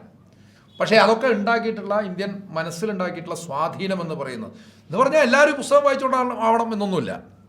ആളുകളിൽ സ്വാധീനം, അക്ഷരങ്ങൾക്ക് സ്വയം തന്നെ സ്വാധീനമുണ്ട് എന്ന് വിശ്വസിക്കുന്ന ഒരാളാണ് ഞാൻ. അത് അക്കാഡമികമായ ഗ്രന്ഥങ്ങളാണെങ്കിൽ പോലും, അതുപോലെ സാഹിത്യ സർഗാത്മകമായിട്ടുള്ള സൃഷ്ടികളാണെങ്കിൽ പോലും അത് സ്വയം പ്രവർത്തിക്കുന്നതാണ്. ഈ കെൻസാരോ വിവയുടെ വരികളെയൊക്കെ നമ്മളെപ്പോഴും പറയാറുണ്ട്, നൈജീരിയൻ ഭരണകൂടം ഭയപ്പെട്ടത് എന്തുകൊണ്ടാണ്? ഒഗോണികൾക്ക് വേണ്ടി അദ്ദേഹം കവിതകൾ എഴുതി. ഒഗോണികളിൽ 80% ഇല്ലിറ്ററേറ്റാണ്. 20% സാക്ഷരതയുള്ള ഒരു സമൂഹത്തിൽ കവിത വായിക്കുന്നവരാകെ എത്ര പേരുണ്ടാവുക? എന്നിട്ടും കെൻസാരോ വിവയെ സാനിയ ബാച്ചയുടെ ഗവൺമെൻറ് എന്തിനാണ് തൂക്കിലേറ്റിയത്? പേടിച്ചിട്ട് തന്നെയാണ്. കാരണം അയാളുടെ അക്ഷരങ്ങൾക്ക് അത്രയും ശക്തി ഉണ്ടായിരുന്നു. അത് പോസിറ്റീവായിട്ടുള്ള ശക്തിയുണ്ട്, നെഗറ്റീവായിട്ടുള്ള ശക്തിയുമുണ്ട്. സാരോ വിവയുടേത് വളരെ ഗുണാത്മകമായിട്ടുള്ള ശക്തിയാണെങ്കിൽ, മറുഭാഗത്ത് സവർക്കറുടെയും ബങ്കിം ചന്ദ്രൻ്റെയും ഒക്കെ അക്ഷരങ്ങൾ പ്രവർത്തിക്കുന്നത് നിഷേധാത്മകമായ സ്വഭാവത്തിലാണ്. അപ്പോഴങ്ങനെ വളരെ ജ്വരാത്മകവും ഭീഷണവുമായ ഭാവന ഇന്ത്യ ചരിത്രത്തിലെ വൈവിധ്യമാർന്ന ഉറവുകളെ കോപത്തിനും വെറുപ്പിനും മാത്രം ഇടയുള്ള ഊഷരതയാക്കി മാറ്റുകയാണ് ചെയ്തിട്ടുള്ളത്. ബലാത്സംഗത്തെ ഒരു പൊളിറ്റിക്കൽ ടൂളാക്കി മാറ്റുവാനുള്ള വിശദീകരണം പോലും അതിലുണ്ട് എന്ന് ആരോപിക്കപ്പെട്ടിട്ടുണ്ട്. അതിൽ കുറേയൊക്കെ വസ്തുതയുമുണ്ട്. കാരണം അതിൽ പെർവേർട്ടഡ് കൺസെപ്ഷൻ ഓഫ് വെർച്യൂസ് എന്ന് പറഞ്ഞിട്ടൊരു അധ്യായമുണ്ട്. സദ്വൃത്തിയെ സംബന്ധിച്ച വഴിപിഴച്ച സങ്കല്പന. അതിൽ വെർച്യൂസ് ആൻഡ് വൈസസ്, സദ്ഗുണങ്ങളും ദുർഗുണങ്ങളും എന്ന ഒരു ചർച്ച വരുന്നുണ്ട്. ആ ചർച്ചയിൽ അയാൾ അവതരിപ്പിക്കുന്ന കുറേ കാര്യങ്ങൾ, അതിലേക്ക് വരാം നമുക്ക്. ചരിത്രത്തെ സംഘടനത്തിൻ്റെതായിട്ട് ഇപ്പോൾ ഗോറി, ഇപ്പോൾ സംഗതി പറഞ്ഞു കഴിഞ്ഞാൽ ഇവരൊക്കെ യഥാർത്ഥത്തിൽ ഭരണത്തിന് വേണ്ടി, അധികാരത്തിന് വേണ്ടിയുള്ള ആക്രമണങ്ങൾ നടത്തിയവരാണ്. അതിൻ്റെ ഗുണവും ദോഷവും ഒക്കെ എല്ലാവർക്കും ഉണ്ടാവാം. അപ്പോൾ സ്വാഭാവികമായിട്ട് മുഹമ്മദ് ഗോറി എന്നത് ഇസ്ലാമിൻ്റെ ഒരു പ്രതിനിധാനമൊന്നുമല്ല. മറുഭാഗത്ത് പൃഥ്വിരാജ് ചൗഹാൻ എന്ന് പറയുന്നത് ഹിന്ദുയിസത്തിൻ്റെ പ്രതിനിധാനമാണെന്നും കരുതാൻ കഴിയില്ല. ഇവർ തമ്മിലുള്ള ഏറ്റുമുട്ടൽ അധികാരത്തിന് വേണ്ടിയുള്ളതാണ്. പിൽക്കാലത്ത് ക്ഷേത്രങ്ങളോ പള്ളികളോ തകർന്നിട്ടുണ്ടെങ്കിൽ അതിൽ പോലും അത്തരത്തിലുള്ള രാഷ്ട്രീയങ്ങളാണുള്ളത്. ഇത് ലോകത്തെല്ലായിടത്തും നടന്നിട്ടുള്ളതാണ്. സംസ്കാരങ്ങൾ തമ്മിലുള്ള സംഘർഷങ്ങൾ നടന്നിട്ടുണ്ട്. അതിനിടയിൽ കുറേയൊക്കെ പൊളിഞ്ഞിട്ടുമുണ്ട്. പക്ഷേ അവിടെയൊക്കെയും പരിഷ്കൃത സമൂഹം സ്വീകരിക്കുന്നത് ഒരു സ്റ്റാറ്റസ് കോ നിലനിർത്തുക എന്നുള്ളതാണ്, അത് അംഗീകരിക്കുക എന്നുള്ളതാണ്. അത് പ്രകാരം നമ്മളിപ്പോൾ ഗ്യാൻവാപി അതിൻ്റെ വിഷയത്തിലേക്കൊക്കെ പിന്നെ വരും. ഇപ്പോൾ വേറെ വിഷയാവതരണങ്ങളുണ്ട്, അതുകൊണ്ട് അതിലേക്കൊന്നും ഞാൻ വിശദമായിട്ട് പോകുന്നില്ല. അപ്പോൾ ഗ്യാൻവാപി പോലുള്ള സംഗതികൾ ഇതൊക്കെ പരിഹരിക്കാൻ വേണ്ടിയിട്ടാണ് നമ്മൾ ഒരു സ്റ്റാറ്റസ് കോ നിയമം പാസ്സാക്കിയത്. 1947 ഓഗസ്റ്റ് 15 എന്ന് പറയുന്ന സ്റ്റാറ്റസ് കോ ആണ്. അപ്പോൾ ഈ സ്റ്റാറ്റസ് കോ അംഗീകരിക്കുക എന്നുള്ളത് പരിഷ്കൃത ജനാധിപത്യ സമൂഹങ്ങൾ സ്വീകരിച്ചിട്ടുള്ള രീതിയാണ്. അവിടെ വെറുതെ ഭൂതകാലങ്ങൾ മാന്തിപ്പുണ്ണാക്കേണ്ട ആവശ്യമൊന്നുമില്ല. മാന്തിപ്പുണ്ണാക്കിയാലും എന്തെങ്കിലും കിട്ടുമോ എന്നുള്ളത് വേറെ വിഷയമാണ്. യഥാർത്ഥത്തിൽ ഗ്യാൻവാപ്പി അതേവിടെ അടിയിൽ മറ്റേ അമ്പലം ഉണ്ടായിരുന്നു നോക്കാൻ വേണ്ടിയിട്ട് ആർക്കിയോളജിക്കൽ സർവേ നടത്താൻ വേണ്ടി പറയാൻ തന്നെ പാടില്ല. അത് തന്നെയും ഈ ആധുനിക ജനാധിപത്യ ബോധത്തിനെതിരാണ്, ഇന്ത്യൻ നിയമത്തിനെതിരാണ് എന്ന് നമുക്ക് തിരിച്ചറിയാൻ സാധിക്കും. അപ്പോഴെന്തായാലും ഇവിടെ ചൗഹാനെ ഹിന്ദുയിസം എന്ന് പറയുന്ന ഒരു പ്രതിനിധാനമാക്കി മാറ്റുന്നു, ഗോറിയെ ഇസ്ലാം എന്ന് പറയുന്ന ഒരു പ്രതിനിധാനമാക്കി മാറ്റുന്നു. ഇങ്ങനെ അങ്ങോട്ട് ചരിത്രം മുഴുവൻ അയാൾ അവതരിപ്പിക്കുകയാണ്. തുടർന്ന് ഇന്ത്യയിലെ മുസ്ലിം ചരിത്രത്തെ ഒന്നാകെ തന്നെ ആക്രമണം, അധിനിവേശം, ക്ഷേത്രധ്വംസനം, ബലാത്സംഗം, നിർബന്ധിത മതപരിവർത്തനം തുടങ്ങിയവയുടെ ആവിഷ്കാരങ്ങളാക്കി മാറ്റുന്നു. ഈ 6 ഗ്ലോറിയസ് ഇപ്പോക്സ് നമ്മൾ വായിച്ചു കഴിഞ്ഞാൽ അതിലുള്ള ചില പ്രയോഗങ്ങൾ ഇപ്പോൾ മുസ്ലിം ഡെമൻസ് എന്ന് വിശേഷിപ്പിക്കുന്നുണ്ട്. മുസ്ലിം ഡെമൻസ് അത്തരം പ്രയോഗങ്ങൾ തന്നെ. ഇപ്പോൾ ക്രൂര മുഹമ്മദർ എന്ന് കുമാരനാശാനാണ് പാടിയത്. കുമാരനാശാനെ നമുക്ക് ഈ പറയുന്ന ഹിന്ദുത്വയുടെ കോളത്തിൽ ചേർക്കാനൊന്നും പറ്റില്ല. പക്ഷേ ഏതോ അർത്ഥത്തിലുള്ളൊരു പൊതുബോധം അവിടെയും പ്രവർത്തിച്ചു എന്ന് വേണം മനസ്സിലാക്കാൻ. ഏതോ അർത്ഥത്തിലുള്ളൊരു പൊതുബോധം അവിടെയും പ്രയോഗിച്ചു. അത് പിന്നീട് ഒരു പ്രയോഗമായിട്ട് തന്നെ മാറി, ക്രൂര മുഹമ്മദർ എന്നുള്ളൊരു പ്രയോഗം. അതുപോലെ മുസ്ലിം ഡെമൻസ്, ഈ പെർവേർട്ടഡ് കൺസെപ്ഷൻ ഓഫ് വെർച്യൂസ് എന്ന് പറയുന്ന അധ്യായത്തിൽ തന്നെയാണ് അയാൾ പറയുന്നത്. ഈ മുസ്ലിം ഡെമൻസ് വന്നിട്ട് ഹിന്ദു ക്ഷേത്രങ്ങൾ തകർക്കുകയും അവരുടെ ബിംബങ്ങളെ ഉടക്കുകയും ചെയ്തു എന്ന് 426 പാരഗ്രാഫ്. ആ പുസ്തകത്തിൻ്റെ ഘടന എങ്ങനെയാണ്? ഓരോ നമ്പർ ഇട്ടിട്ടുള്ള പാരഗ്രാഫാണ് ഈ 6 ഗ്ലോറിയസ് ഇപ്പോക്സിൻ്റെ ഘടന. അപ്പോൾ അതിൽ 426 പാരഗ്രാഫിൽ പറയുന്നത് മുസ്ലിം ഡെമൻസ് ഹിന്ദു ക്ഷേത്രങ്ങൾ തകർക്കുകയും അവരുടെ ബിംബങ്ങളെ ഉടക്കുകയും ചെയ്തു. പല ഖണ്ഡികകളിലായിട്ട് പറയുന്ന വേറൊരു വർത്തമാനം, ഹിന്ദു സ്ത്രീകളെ തട്ടിക്കൊണ്ടുപോയി ബലാത്സംഗം ചെയ്തു.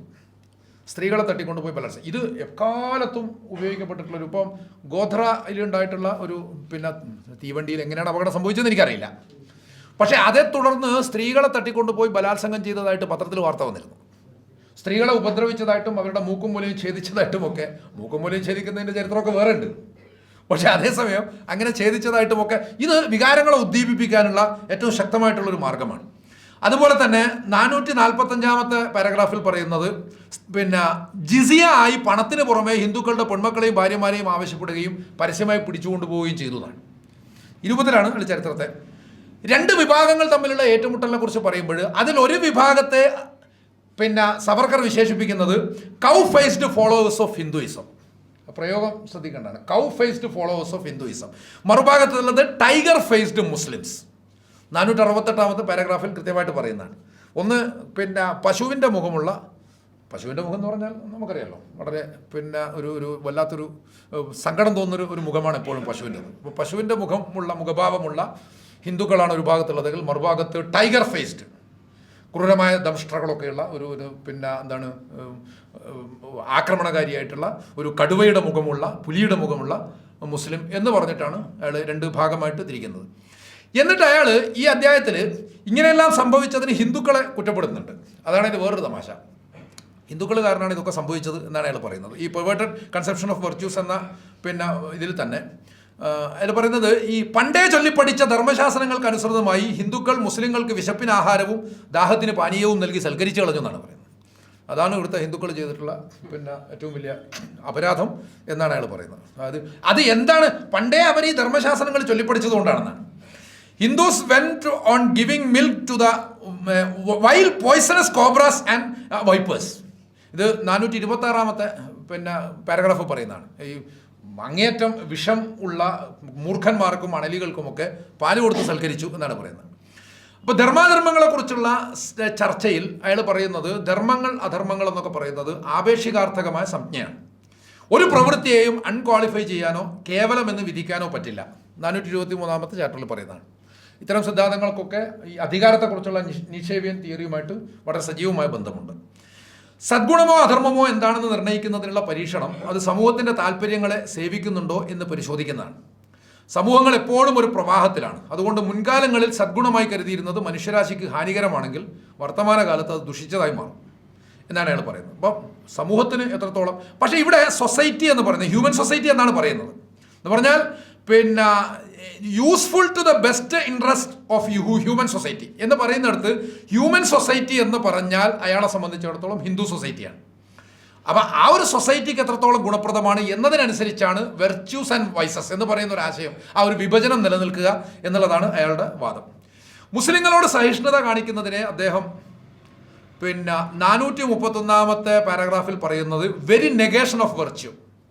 മുസ്ലിങ്ങളോട് സഹിഷ്ണുത കാണിക്കുന്നത് പോലും വെരി നെഗേഷൻ ഓഫ് വെർച്യൂ. അത് ധർമ്മത്തിൻ്റെ ശരിയായിട്ടുള്ള നിഷേധമാണ്, അങ്ങേയറ്റത്തെ നിഷേധമാണ്. മാനസിക അസന്തുലിതത്വമാണത്. അത് ഹിന്ദുക്കൾക്ക് തന്നെ വിനാശകമായ നഷ്ടങ്ങൾ ഉണ്ടാക്കും എന്നും അയാൾ പറയുന്നുണ്ട്. Perverted sense of Hindu virtues എന്നാണ് അതിനെ 422 പാരഗ്രാഫിൽ വിശേഷിപ്പിക്കുന്നത്. ഇതൊക്കെ ഞാൻ നേരത്തെ പറഞ്ഞു, നിഷേവിയൻ തിയറിയുമായിട്ട് അതിനുള്ളൊരു സാദൃശ്യം. മാസ്റ്റർ മൊറാലിറ്റി, സ്ലേവ് മൊറാലിറ്റി, അതുങ്ങളൊന്ന് പരിശോധിച്ച് നോക്കിയാൽ മതി എന്താ സാധനം എന്നുള്ളത്. മൊറാലിറ്റിയെക്കുറിച്ചുള്ള Nietzschean theory, master morality, slave morality, ഇതിൻ്റെ ഒരു നിഴൽ ഇതിലൊക്കെ കാണാൻ സാധിക്കും. ഈ ഹ്യൂമൻ സൊസൈറ്റിക്ക് ഗുണപ്രദം. അപ്പോൾ ഹ്യൂമൻ സൊസൈറ്റി എന്ന് പറയുന്ന ഒരു കൺസെപ്റ്റിനെ നേരത്തെ അവതരിപ്പിച്ചിട്ടാണ് ഹ്യൂമൻ സൊസൈറ്റിക്ക് ഗുണപ്രദം എന്ന് പറയുന്നത്. അപ്പോൾ ഇതിലൊക്കെയുള്ള ആക്രമണങ്ങൾക്കും പ്രതിരോധങ്ങൾക്കും പ്രതിഷേധങ്ങൾക്കും പകപോക്കലിനും ഒക്കെ പ്രാധാന്യം കൊടുത്തുകൊണ്ടുള്ള ചരിത്രവീക്ഷണം എന്ന് പറയുന്നത് മൊറാലിറ്റിയെ സംബന്ധിച്ചുള്ള നിഷേവിയൻ ചിന്തകളുടെ ഒരു ഒരു അനുധാവനമാണ്. അതിനോടനുബന്ധമായിട്ട് തന്നെ മാനുഷികത, സഹിഷ്ണുത തുടങ്ങിയവയെ അയാൾ വിശേഷിപ്പിക്കുന്നത് മാനുഷികതയും സഹിഷ്ണുതയും പ്രകടിപ്പിക്കുക എന്ന് പറഞ്ഞാൽ നിഷേ അതിനെതിരായിട്ട് പറഞ്ഞിട്ടുണ്ട്. എന്ന് പറഞ്ഞാൽ ശക്തി പ്രഖ്യാപിക്കലാണ് സൂപ്പർമാൻ്റെ ലക്ഷണമായിട്ട് നീഷെ, ദസ്ബോക്, സരാത്തുഷ്ട്രയിലൊക്കെ പറയുന്നത്. അപ്പോൾ ഇതുപോലെ സഹിഷ്ണുത കാണിക്കുക എന്ന് പറഞ്ഞാൽ, മാനുഷികത കാണിക്കുക എന്ന് പറഞ്ഞാൽ ഒന്ന് ചിന്താശൂന്യതയാണ്, തോട്ട്ലെസ്നെസ്. രണ്ടാമത്തത് ഫൂളിഷ്നെസ്, വിഡ്ഢിത്തമാണ് അല്ലെങ്കിൽ ഒരു അബുദ്ധത്വമാണ്. മൂന്നാമത്തത് സ്ലേവിഷ് അധറൻസ് ടു ദ റിലീജിയസ് ടെക്സ്റ്റ്, ഈ മതപരമായ പ്രമാണങ്ങളോടുള്ള അടിമത്തപരമായ കൂറാണ്. ഈ വേറൊരു ഒരു കാര്യം പ്രധാനമായിട്ട് അതിൽ മനസ്സിലാക്കേണ്ടത്, സവർക്കർ യഥാർത്ഥത്തിൽ ഒരിക്കലും മതപ്രമാണത്തോടോ മതബോധത്തോടോ മതചിന്തകളോടോ യാതൊരു തരത്തിലുള്ള കൂറും കാണിച്ചിരുന്നില്ല. ഒരു വിശ്വാസിയെ ആയിരുന്നില്ല, സ്വയം നാസ്തികനായിട്ട് വിശേഷിപ്പിച്ചിട്ടുണ്ട്. നാലാമത്തെ സംഗതി, സഹിഷ്ണുതയായിട്ട് പറയുന്ന നാലാമത്തെ സംഗതി ഫനാറ്റിക് ഒബ്സ്റ്റിനസി, തീവ്രമായ മതഭ്രാന്ത്. 428 പാരഗ്രാഫിൽ ഈ വിശേഷണങ്ങളൊക്കെ നമുക്ക് കാണാം. അപ്പോൾ എന്ന് പറഞ്ഞാൽ സഹിഷ്ണുത എന്ന് പറയുന്നത് മതഭ്രാന്താണെന്നാണ് അയാൾ പറയുന്നത്. അപ്പോൾ നമ്മുടെ ചില വിശകലനങ്ങളിൽ ഹിന്ദുത്വം എന്ന് പറയുമ്പോൾ ഒരു വർഗീയത അല്ലെങ്കിൽ ഭൂരിപക്ഷ വർഗീയത എന്നൊക്കെ വിശദീകരിക്കുന്നത് ഒരർത്ഥത്തിൽ മറുഭാഗത്ത് ന്യൂനപക്ഷ വിരുദ്ധതയും കൂടി വർഗീയതയും കൂടി നിർത്തി ബാലൻസ് കളിക്കാനുള്ളൊരു തന്ത്രം മാത്രമാണ്. ഫാഷിസം എന്ന് പറയുന്നത് ഈ സാധനമൊന്നുമല്ല. സവർക്കർ മുന്നോട്ട് വെച്ചതും ഈ സാധനമല്ല എന്ന് മാത്രമല്ല, സവർക്കറെ സംബന്ധിച്ചിടത്തോളം സഹിഷ്ണുത കാണിക്കലാണ് ഈ പറയുന്ന ഫനാറ്റിസിസം എന്ന് പറയുന്നത്. ഫനാറ്റിസിസം അല്ലെങ്കിൽ ഫനാറ്റിക് ഒബ്സ്റ്റിനസി എന്ന് പറയുന്നത് അയാളെ സംബന്ധിച്ചിടത്തോളം സഹിഷ്ണുത കാണിക്കലാണ്. അതാണ് മതം, അത് കാണിക്കരുതെന്നാണ് പറയുന്നത്. ആ മതം പഠിച്ചിട്ടാണ് നിങ്ങൾ വടക്കായി പോയെന്നാണ് ഹിന്ദുക്കളോട് സവർക്കർ പറയുന്നത് എന്ന് കാണാൻ സാധിക്കും. അപ്പോൾ ഈ സ്വഭാവത്തിൽ ഈ മതപ്രമാണബദ്ധത, ഫണ്ടമെന്റലിസം, മതഭ്രാന്ത് എന്നിവയെ ഒരിക്കലും സവർക്കർ അംഗീകരിക്കുന്നില്ല. എന്ന് വെച്ചാൽ സവർക്കറൈറ്റ് വംശീയവാദം എന്നത് അതിനേക്കാളൊക്കെ അപകടകരമാണ് എന്നാണ് അർത്ഥം. സമയമായോ? സാധാരണ പറയുന്ന ഈ മതപരമായ സവർക്കറൈറ്റ് വംശീയവാദം എന്ന് പറയുന്നത് അതിനേക്കാളൊക്കെ അപകടകരമാണ്. ഒരിക്കലും ഫാഷിസത്തെ നമുക്ക് ഭൂരിപക്ഷ വർഗീയതയായിട്ടോ അല്ലെങ്കിൽ മതഭ്രാന്തായിട്ടോ ഒന്നും ഒരിക്കലും വ്യാഖ്യാനിക്കാൻ സാധിക്കില്ല. ഇത് ഈ പറയുന്ന സംഗതികളൊക്കെ താൻ നിർമ്മിക്കുന്ന ഹിന്ദു ചരിത്രത്തിൽ പ്രതിലോമപരമായ സ്വാധീനം ചെലുത്തി എന്നാണ് അയാളുടെ വാദം. ഈ മതപരമായിട്ടുള്ള ബോധം, അതിൽ നിന്നുണ്ടാകുന്ന ധർമ്മബോധം എന്നൊക്കെ പറയുന്നത് പ്രതിലോമപരമായ സ്വാധീനം ചെലുത്തുകയാണ് ചെയ്തത്. മതപരമായ സമീപനത്തിൽ സ്വീകാര്യമെന്ന് സമ്മതിക്കാൻ നിർബന്ധിതമാകുന്ന മാനുഷിക വശങ്ങൾ വംശീയമായ സമീപനത്തിൽ അസ്വീകാര്യങ്ങളാണ് എന്നുള്ളതും അതിൽ നിന്ന് നമുക്ക് വായിക്കാം. എന്തായാലും ഈ രൂപത്തിൽ തൻ്റെ വാദങ്ങൾ അവതരിപ്പിക്കുകയാണ് സവർക്കർ ചെയ്യുന്നത്. അതിൽ ഒന്നാമത്തെ അധ്യായം ചന്ദ്രഗുപ്ത മൗര്യനെയും ചാണക്യനെയും പറ്റിയുള്ളതാണ്. 6 എപ്പോക്സിൻ്റെ ഒന്നാമത്തെ അധ്യായം ചന്ദ്രഗുപ്ത മൗര്യനെയും ചാണക്യനെയും പറ്റി. അതൊക്കെ സുവർണയുഗം എന്ന് ഗുപ്ത കാലഘട്ടത്തെ വിശേഷിപ്പിക്കുന്നതൊക്കെ അതിലാണ്. അപ്പോൾ ചാണക്യനെ ആ പുസ്തകത്തിലാണ്. ചാണക്യൻ, ഇന്ത്യൻ മാക്കിയവെല്ലി എന്ന അപരനാമമുള്ളയാളാണ് ചാണക്യൻ. അയാൾ വലിയൊരു അക്കാലത്തെ അപാര ബുദ്ധിശക്തിയും ചിന്താശക്തിയുമുള്ള ഒരു ഡിപ്ലോമാറ്റാണ്, ഒരു രാഷ്ട്രതന്ത്രജ്ഞനാണ് എന്നുള്ള കാര്യത്തിൽ തർക്കമൊന്നുമില്ല. അതേസമയം തന്നെ നമ്മൾ മനസ്സിലാക്കേണ്ടത് കൗടില്യൻ എന്നാണ് അയാളുടെ ശരിയായ പേര്. അയാളുടെ ആ പേരിൽ നിന്നാണ് കുടിലത പോലുള്ള വാക്കുകൾ പോലും വന്നിട്ടുള്ളത്. എന്ന് പറയുമ്പോൾ അയാൾ എന്താണെന്നുള്ളത് മനസ്സിലാകുമല്ലോ. കുടിലത എന്നുള്ള വാക്കുകൾ പോലും ഭാഷയിൽ വന്നിട്ടുള്ളത് ഈ കൗടില്യൻ എന്ന ചാണക്യൻ്റെ പേരിൽ നിന്നാണ്. എന്ന് പറയുമ്പോൾ അയാളുടെ സിദ്ധാന്തം മാക്കിയവെല്ലിയുടെ പ്രിൻസ് ഹിറ്റ്ലർ എപ്പോഴും കൂടെ നടന്നിരുന്ന പുസ്തകമാണ് എന്ന് പറയുന്നുണ്ട്. ഹിറ്റ്ലർ എപ്പോഴും കൂടെ കൊണ്ടു നടന്നിരുന്ന പുസ്തകമാണ് മാക്കിയവെല്ലിയുടെ പ്രിൻസ്. അതുപോലെ ഈ ചാണക്യൻ മറ്റെല്ലാ ഹിന്ദു പ്രമാണങ്ങളെക്കാളും ഇയാൾ വിലമതിച്ചത് പിന്നെ ചാണക്യൻ്റെ അർത്ഥശാസ്ത്രത്തെയാണ് എന്ന് കാണാൻ സാധിക്കും. അപ്പോൾ ഹിന്ദു എന്നത് സവർക്കർക്ക് ഒരു മതമല്ല, മറിച്ച് വംശമാണ്. മറുവീക്ഷണം അംഗീകരിക്കാത്തത് എന്ന് മതത്തെ ആരോപിക്കുമ്പോൾ സത്യത്തിൽ മതം ആന്തരികമായി തന്നെ പല വൈവിധ്യങ്ങളെയും ഉൾക്കൊള്ളുന്നതാണ്. ഓരോ മതത്തിനകത്തും അവാന്തര വിഭാഗങ്ങളുണ്ട്. അതൊക്കെ ചിലപ്പോഴൊക്കെ ഏറ്റുമുട്ടലുകൾ അത് വംശീയമായ മാനം പ്രാപിക്കുമ്പോഴാണ്. ഒന്നുകൂടി സൂചിപ്പിക്കേണ്ടതുണ്ട്, എൻ്റെ സമയം കഴിഞ്ഞു പോയി. ഈ റേസ് എന്ന് പറഞ്ഞിട്ടൊരു പ്രത്യേക സാധനം ഉള്ളത് പിന്നെ ആന്ത്രോപോളജിയിൽ മാത്രമാണ്, നരവംശാസ്ത്രത്തിൽ മാത്രമാണ്. ഈ സോഷ്യോളജിയിൽ റേസ് എന്ന് പറഞ്ഞിട്ടൊരു കൃത്യമായ സാധനമൊന്നുമില്ല. ഗോത്രീയത ഉണ്ട്, കുലപരത ഉണ്ട്, അതുപോലെ വർഗീയത ഉണ്ട്, സാമുദായികത ഉണ്ട്, ദേശീയത ഉണ്ട്. പക്ഷെ അതേസമയം തന്നെ ഇതിൽ ഏതെങ്കിലും ഒന്ന് വംശീയമായിട്ടുള്ള ബോധമായി മാറുമ്പോഴാണ് റേസിസം വരുന്നത്. അല്ലാതെ റേസ് എന്ന് കൃത്യമായിട്ട് കാറ്റഗറി ചെയ്യാവുന്ന സംഗതികളില്ല. അപ്പോൾ ഇസ്ലാം ഒരു റേസ് അല്ലല്ലോ, പിന്നെ എങ്ങനെയാണ് മുസ്ലിങ്ങളോടുള്ള എതിർപ്പിനെ നിങ്ങൾ റേസിസമായിട്ട് പറയുന്നത് എന്നൊക്കെ രവിചന്ദ്രൻ ചോദിക്കുന്നുണ്ടല്ലോ. അത് യഥാർത്ഥത്തിൽ ശുദ്ധവിവരക്കേടാണ്. റേസ് എന്ന് പറഞ്ഞിട്ട് ഒരു സാധനം ഇല്ല. ഈ പറയുന്ന ഒക്കെ റേസിസമാണ്. ട്രൈബലിസം എന്ന് പറഞ്ഞാൽ റേസിസമാണ്, നാഷണലിസം എന്ന് പറഞ്ഞാൽ റേസിസമാണ്. അപ്പോൾ അതുകൊണ്ട് റേസ് എന്ന ഒരു ആ അർത്ഥത്തിലുള്ളൊരു വംശമായിട്ടാണ് ഹിന്ദുവിനെ അയാൾ കാണുന്നത്. പിന്നെ ഒരു വളരെ മോണോലിത്തിക് ആയിട്ടുള്ള സമീപനവുമാണ്. ഒരൊറ്റ സംസ്കാരം, ഒരൊറ്റ രാഷ്ട്രം. സവർക്കറുടെ നിർവചനം തന്നെ, ഹിന്ദു നിർവചനം തന്നെ ഏക രാഷ്ട്രം, ഏക ജാതി, ഏക സംസ്കൃതി. ഇവിടെ ജാതി എന്നത് റേസ് എന്നുള്ള അർത്ഥത്തിലാണ് അയാൾ ഉപയോഗിക്കുന്നത്. അപ്പോൾ എന്തായാലും ഇങ്ങനെയുള്ള ഈ ഡയബോളിക് മുസ്ലിം ഫെയ്ത്ത് എന്നൊക്കെ ഉള്ള പിന്നെ പ്രയോഗങ്ങളും അതിൽ കാണാം. അതായത് മറ്റുള്ള പെണ്ണുങ്ങളെ പിടിച്ചുകൊണ്ട് പോയി ബലാത്സംഗം ചെയ്യലൊക്കെ മുസ്ലിങ്ങളുടെ വിശ്വാസത്തിൻ്റെ ഭാഗമാണെന്നാണ് അയാൾ പറയുന്നത്. അതുകൊണ്ട് തന്നെ മുസ്ലിം സ്ത്രീകളോടും നമ്മൾ ഇതൊന്നും കാണിക്കേണ്ടതില്ല എന്നാണ്, നമ്മൾ പിന്നെ അനുഭാവമൊന്നും കാണിക്കേണ്ടതില്ല. അങ്ങനെയാണ് ഇത് റേപ്പിൻ്റെ ടൂളായി മാറുന്നു എന്നുള്ള വിശകലനം ഉണ്ടാകുന്നത്. അതായത് മുസ്ലിം സ്ത്രീകൾ ഇതൊക്കെ ചെയ്യുന്നതിൽ ഭർത്താക്കന്മാർ പ്രോത്സാഹിപ്പിച്ചിരുന്നു. കാരണം അത് മതപരമായ ധർമ്മമാണ്. ഹിന്ദുക്കളെ സ്ത്രീകളെ തട്ടിക്കൊണ്ടുപോകുക, ബലാത്സംഗം ചെയ്യുക, ഇതൊക്കെ ചെയ്യുന്നതിൽ മുസ്ലിം സ്ത്രീകൾ അവരെ പ്രോത്സാഹിപ്പിച്ചിരുന്നു എന്നൊക്കെ ഒരാൾ ചരിത്രത്തിൽ എഴുതുമ്പോൾ അത് വായിക്കുന്ന ഒരാളുടെ മനസ്സെന്തായിരിക്കും എന്നുള്ളത് ചിന്തിക്കാവുന്നതല്ലേ ഉള്ളൂ. അപ്പോൾ ഈ അർത്ഥത്തിൽ ചരിത്രത്തെ വായിച്ചും വ്യാഖ്യാനിച്ചും ഒക്കെയാണ് പിന്നെ ഇത് ഒരുപാട് സംഗതികൾ ഇനിയും പറയേണ്ടതുണ്ട്, സമയമായതുകൊണ്ട് അവസാനിപ്പിക്കുകയാണ്. ഇങ്ങനെയാണ് യഥാർത്ഥത്തിൽ ചരിത്രത്തെ നിർമ്മിച്ചെടുത്തത്. ഈ ഹിന്ദുത്വയുടെ ചരിത്ര നിർമ്മിതി എന്ന് പറയുന്നത് ഈ സ്വഭാവത്തിലാണ് മുന്നോട്ട് പോകുന്നത് എന്ന് മനസ്സിലാക്കാൻ സാധിക്കും. കൂടുതൽ പഠിക്കേണ്ടതാണ്. ഞാൻ നേരത്തെ പറഞ്ഞതുപോലെ യഥാർത്ഥത്തിൽ കടലാസ് പുലിയാണ്, അല്ലെങ്കിൽ ഒരൊറ്റ ഊത്തിന് കെട്ടുപോകുന്ന ഒരു ദീപം മാത്രമാണ്. പക്ഷേ ആ ഊത്ത് എന്ന് പറയുന്നത് കൃത്യമായ അറിവാണ്, കൃത്യമായ നിലപാടാണ്, കൃത്യമായ അവബോധമാണ്. ആ ഒരു അവബോധമാണ് ഇതിലൂടെയൊക്കെ സൃഷ്ടിക്കപ്പെടേണ്ടത്. എന്തായിരുന്നാലും അതിലുള്ള ശരിയായൊരു ആവേശം, ചരിത്രത്തെ ദിക്ർ എന്ന് ഖുർആൻ വിശേഷിപ്പിച്ചത് വെറുതെ അല്ല. അപ്പോൾ ആ ഒരു സ്ഥാനം കൊടുത്തുകൊണ്ട് തന്നെ അതിനെ പഠിക്കാനും വിശകലനം ചെയ്യാനും നമ്മൾ തയ്യാറാവേണ്ടതുണ്ട്. വാഹിർ ദഅ്വാനാ അൽഹംദുലില്ലാഹി റബ്ബിൽ ആലമീൻ. അസ്സലാമു അലൈക്കും വറഹ്മത്തുള്ളാഹി.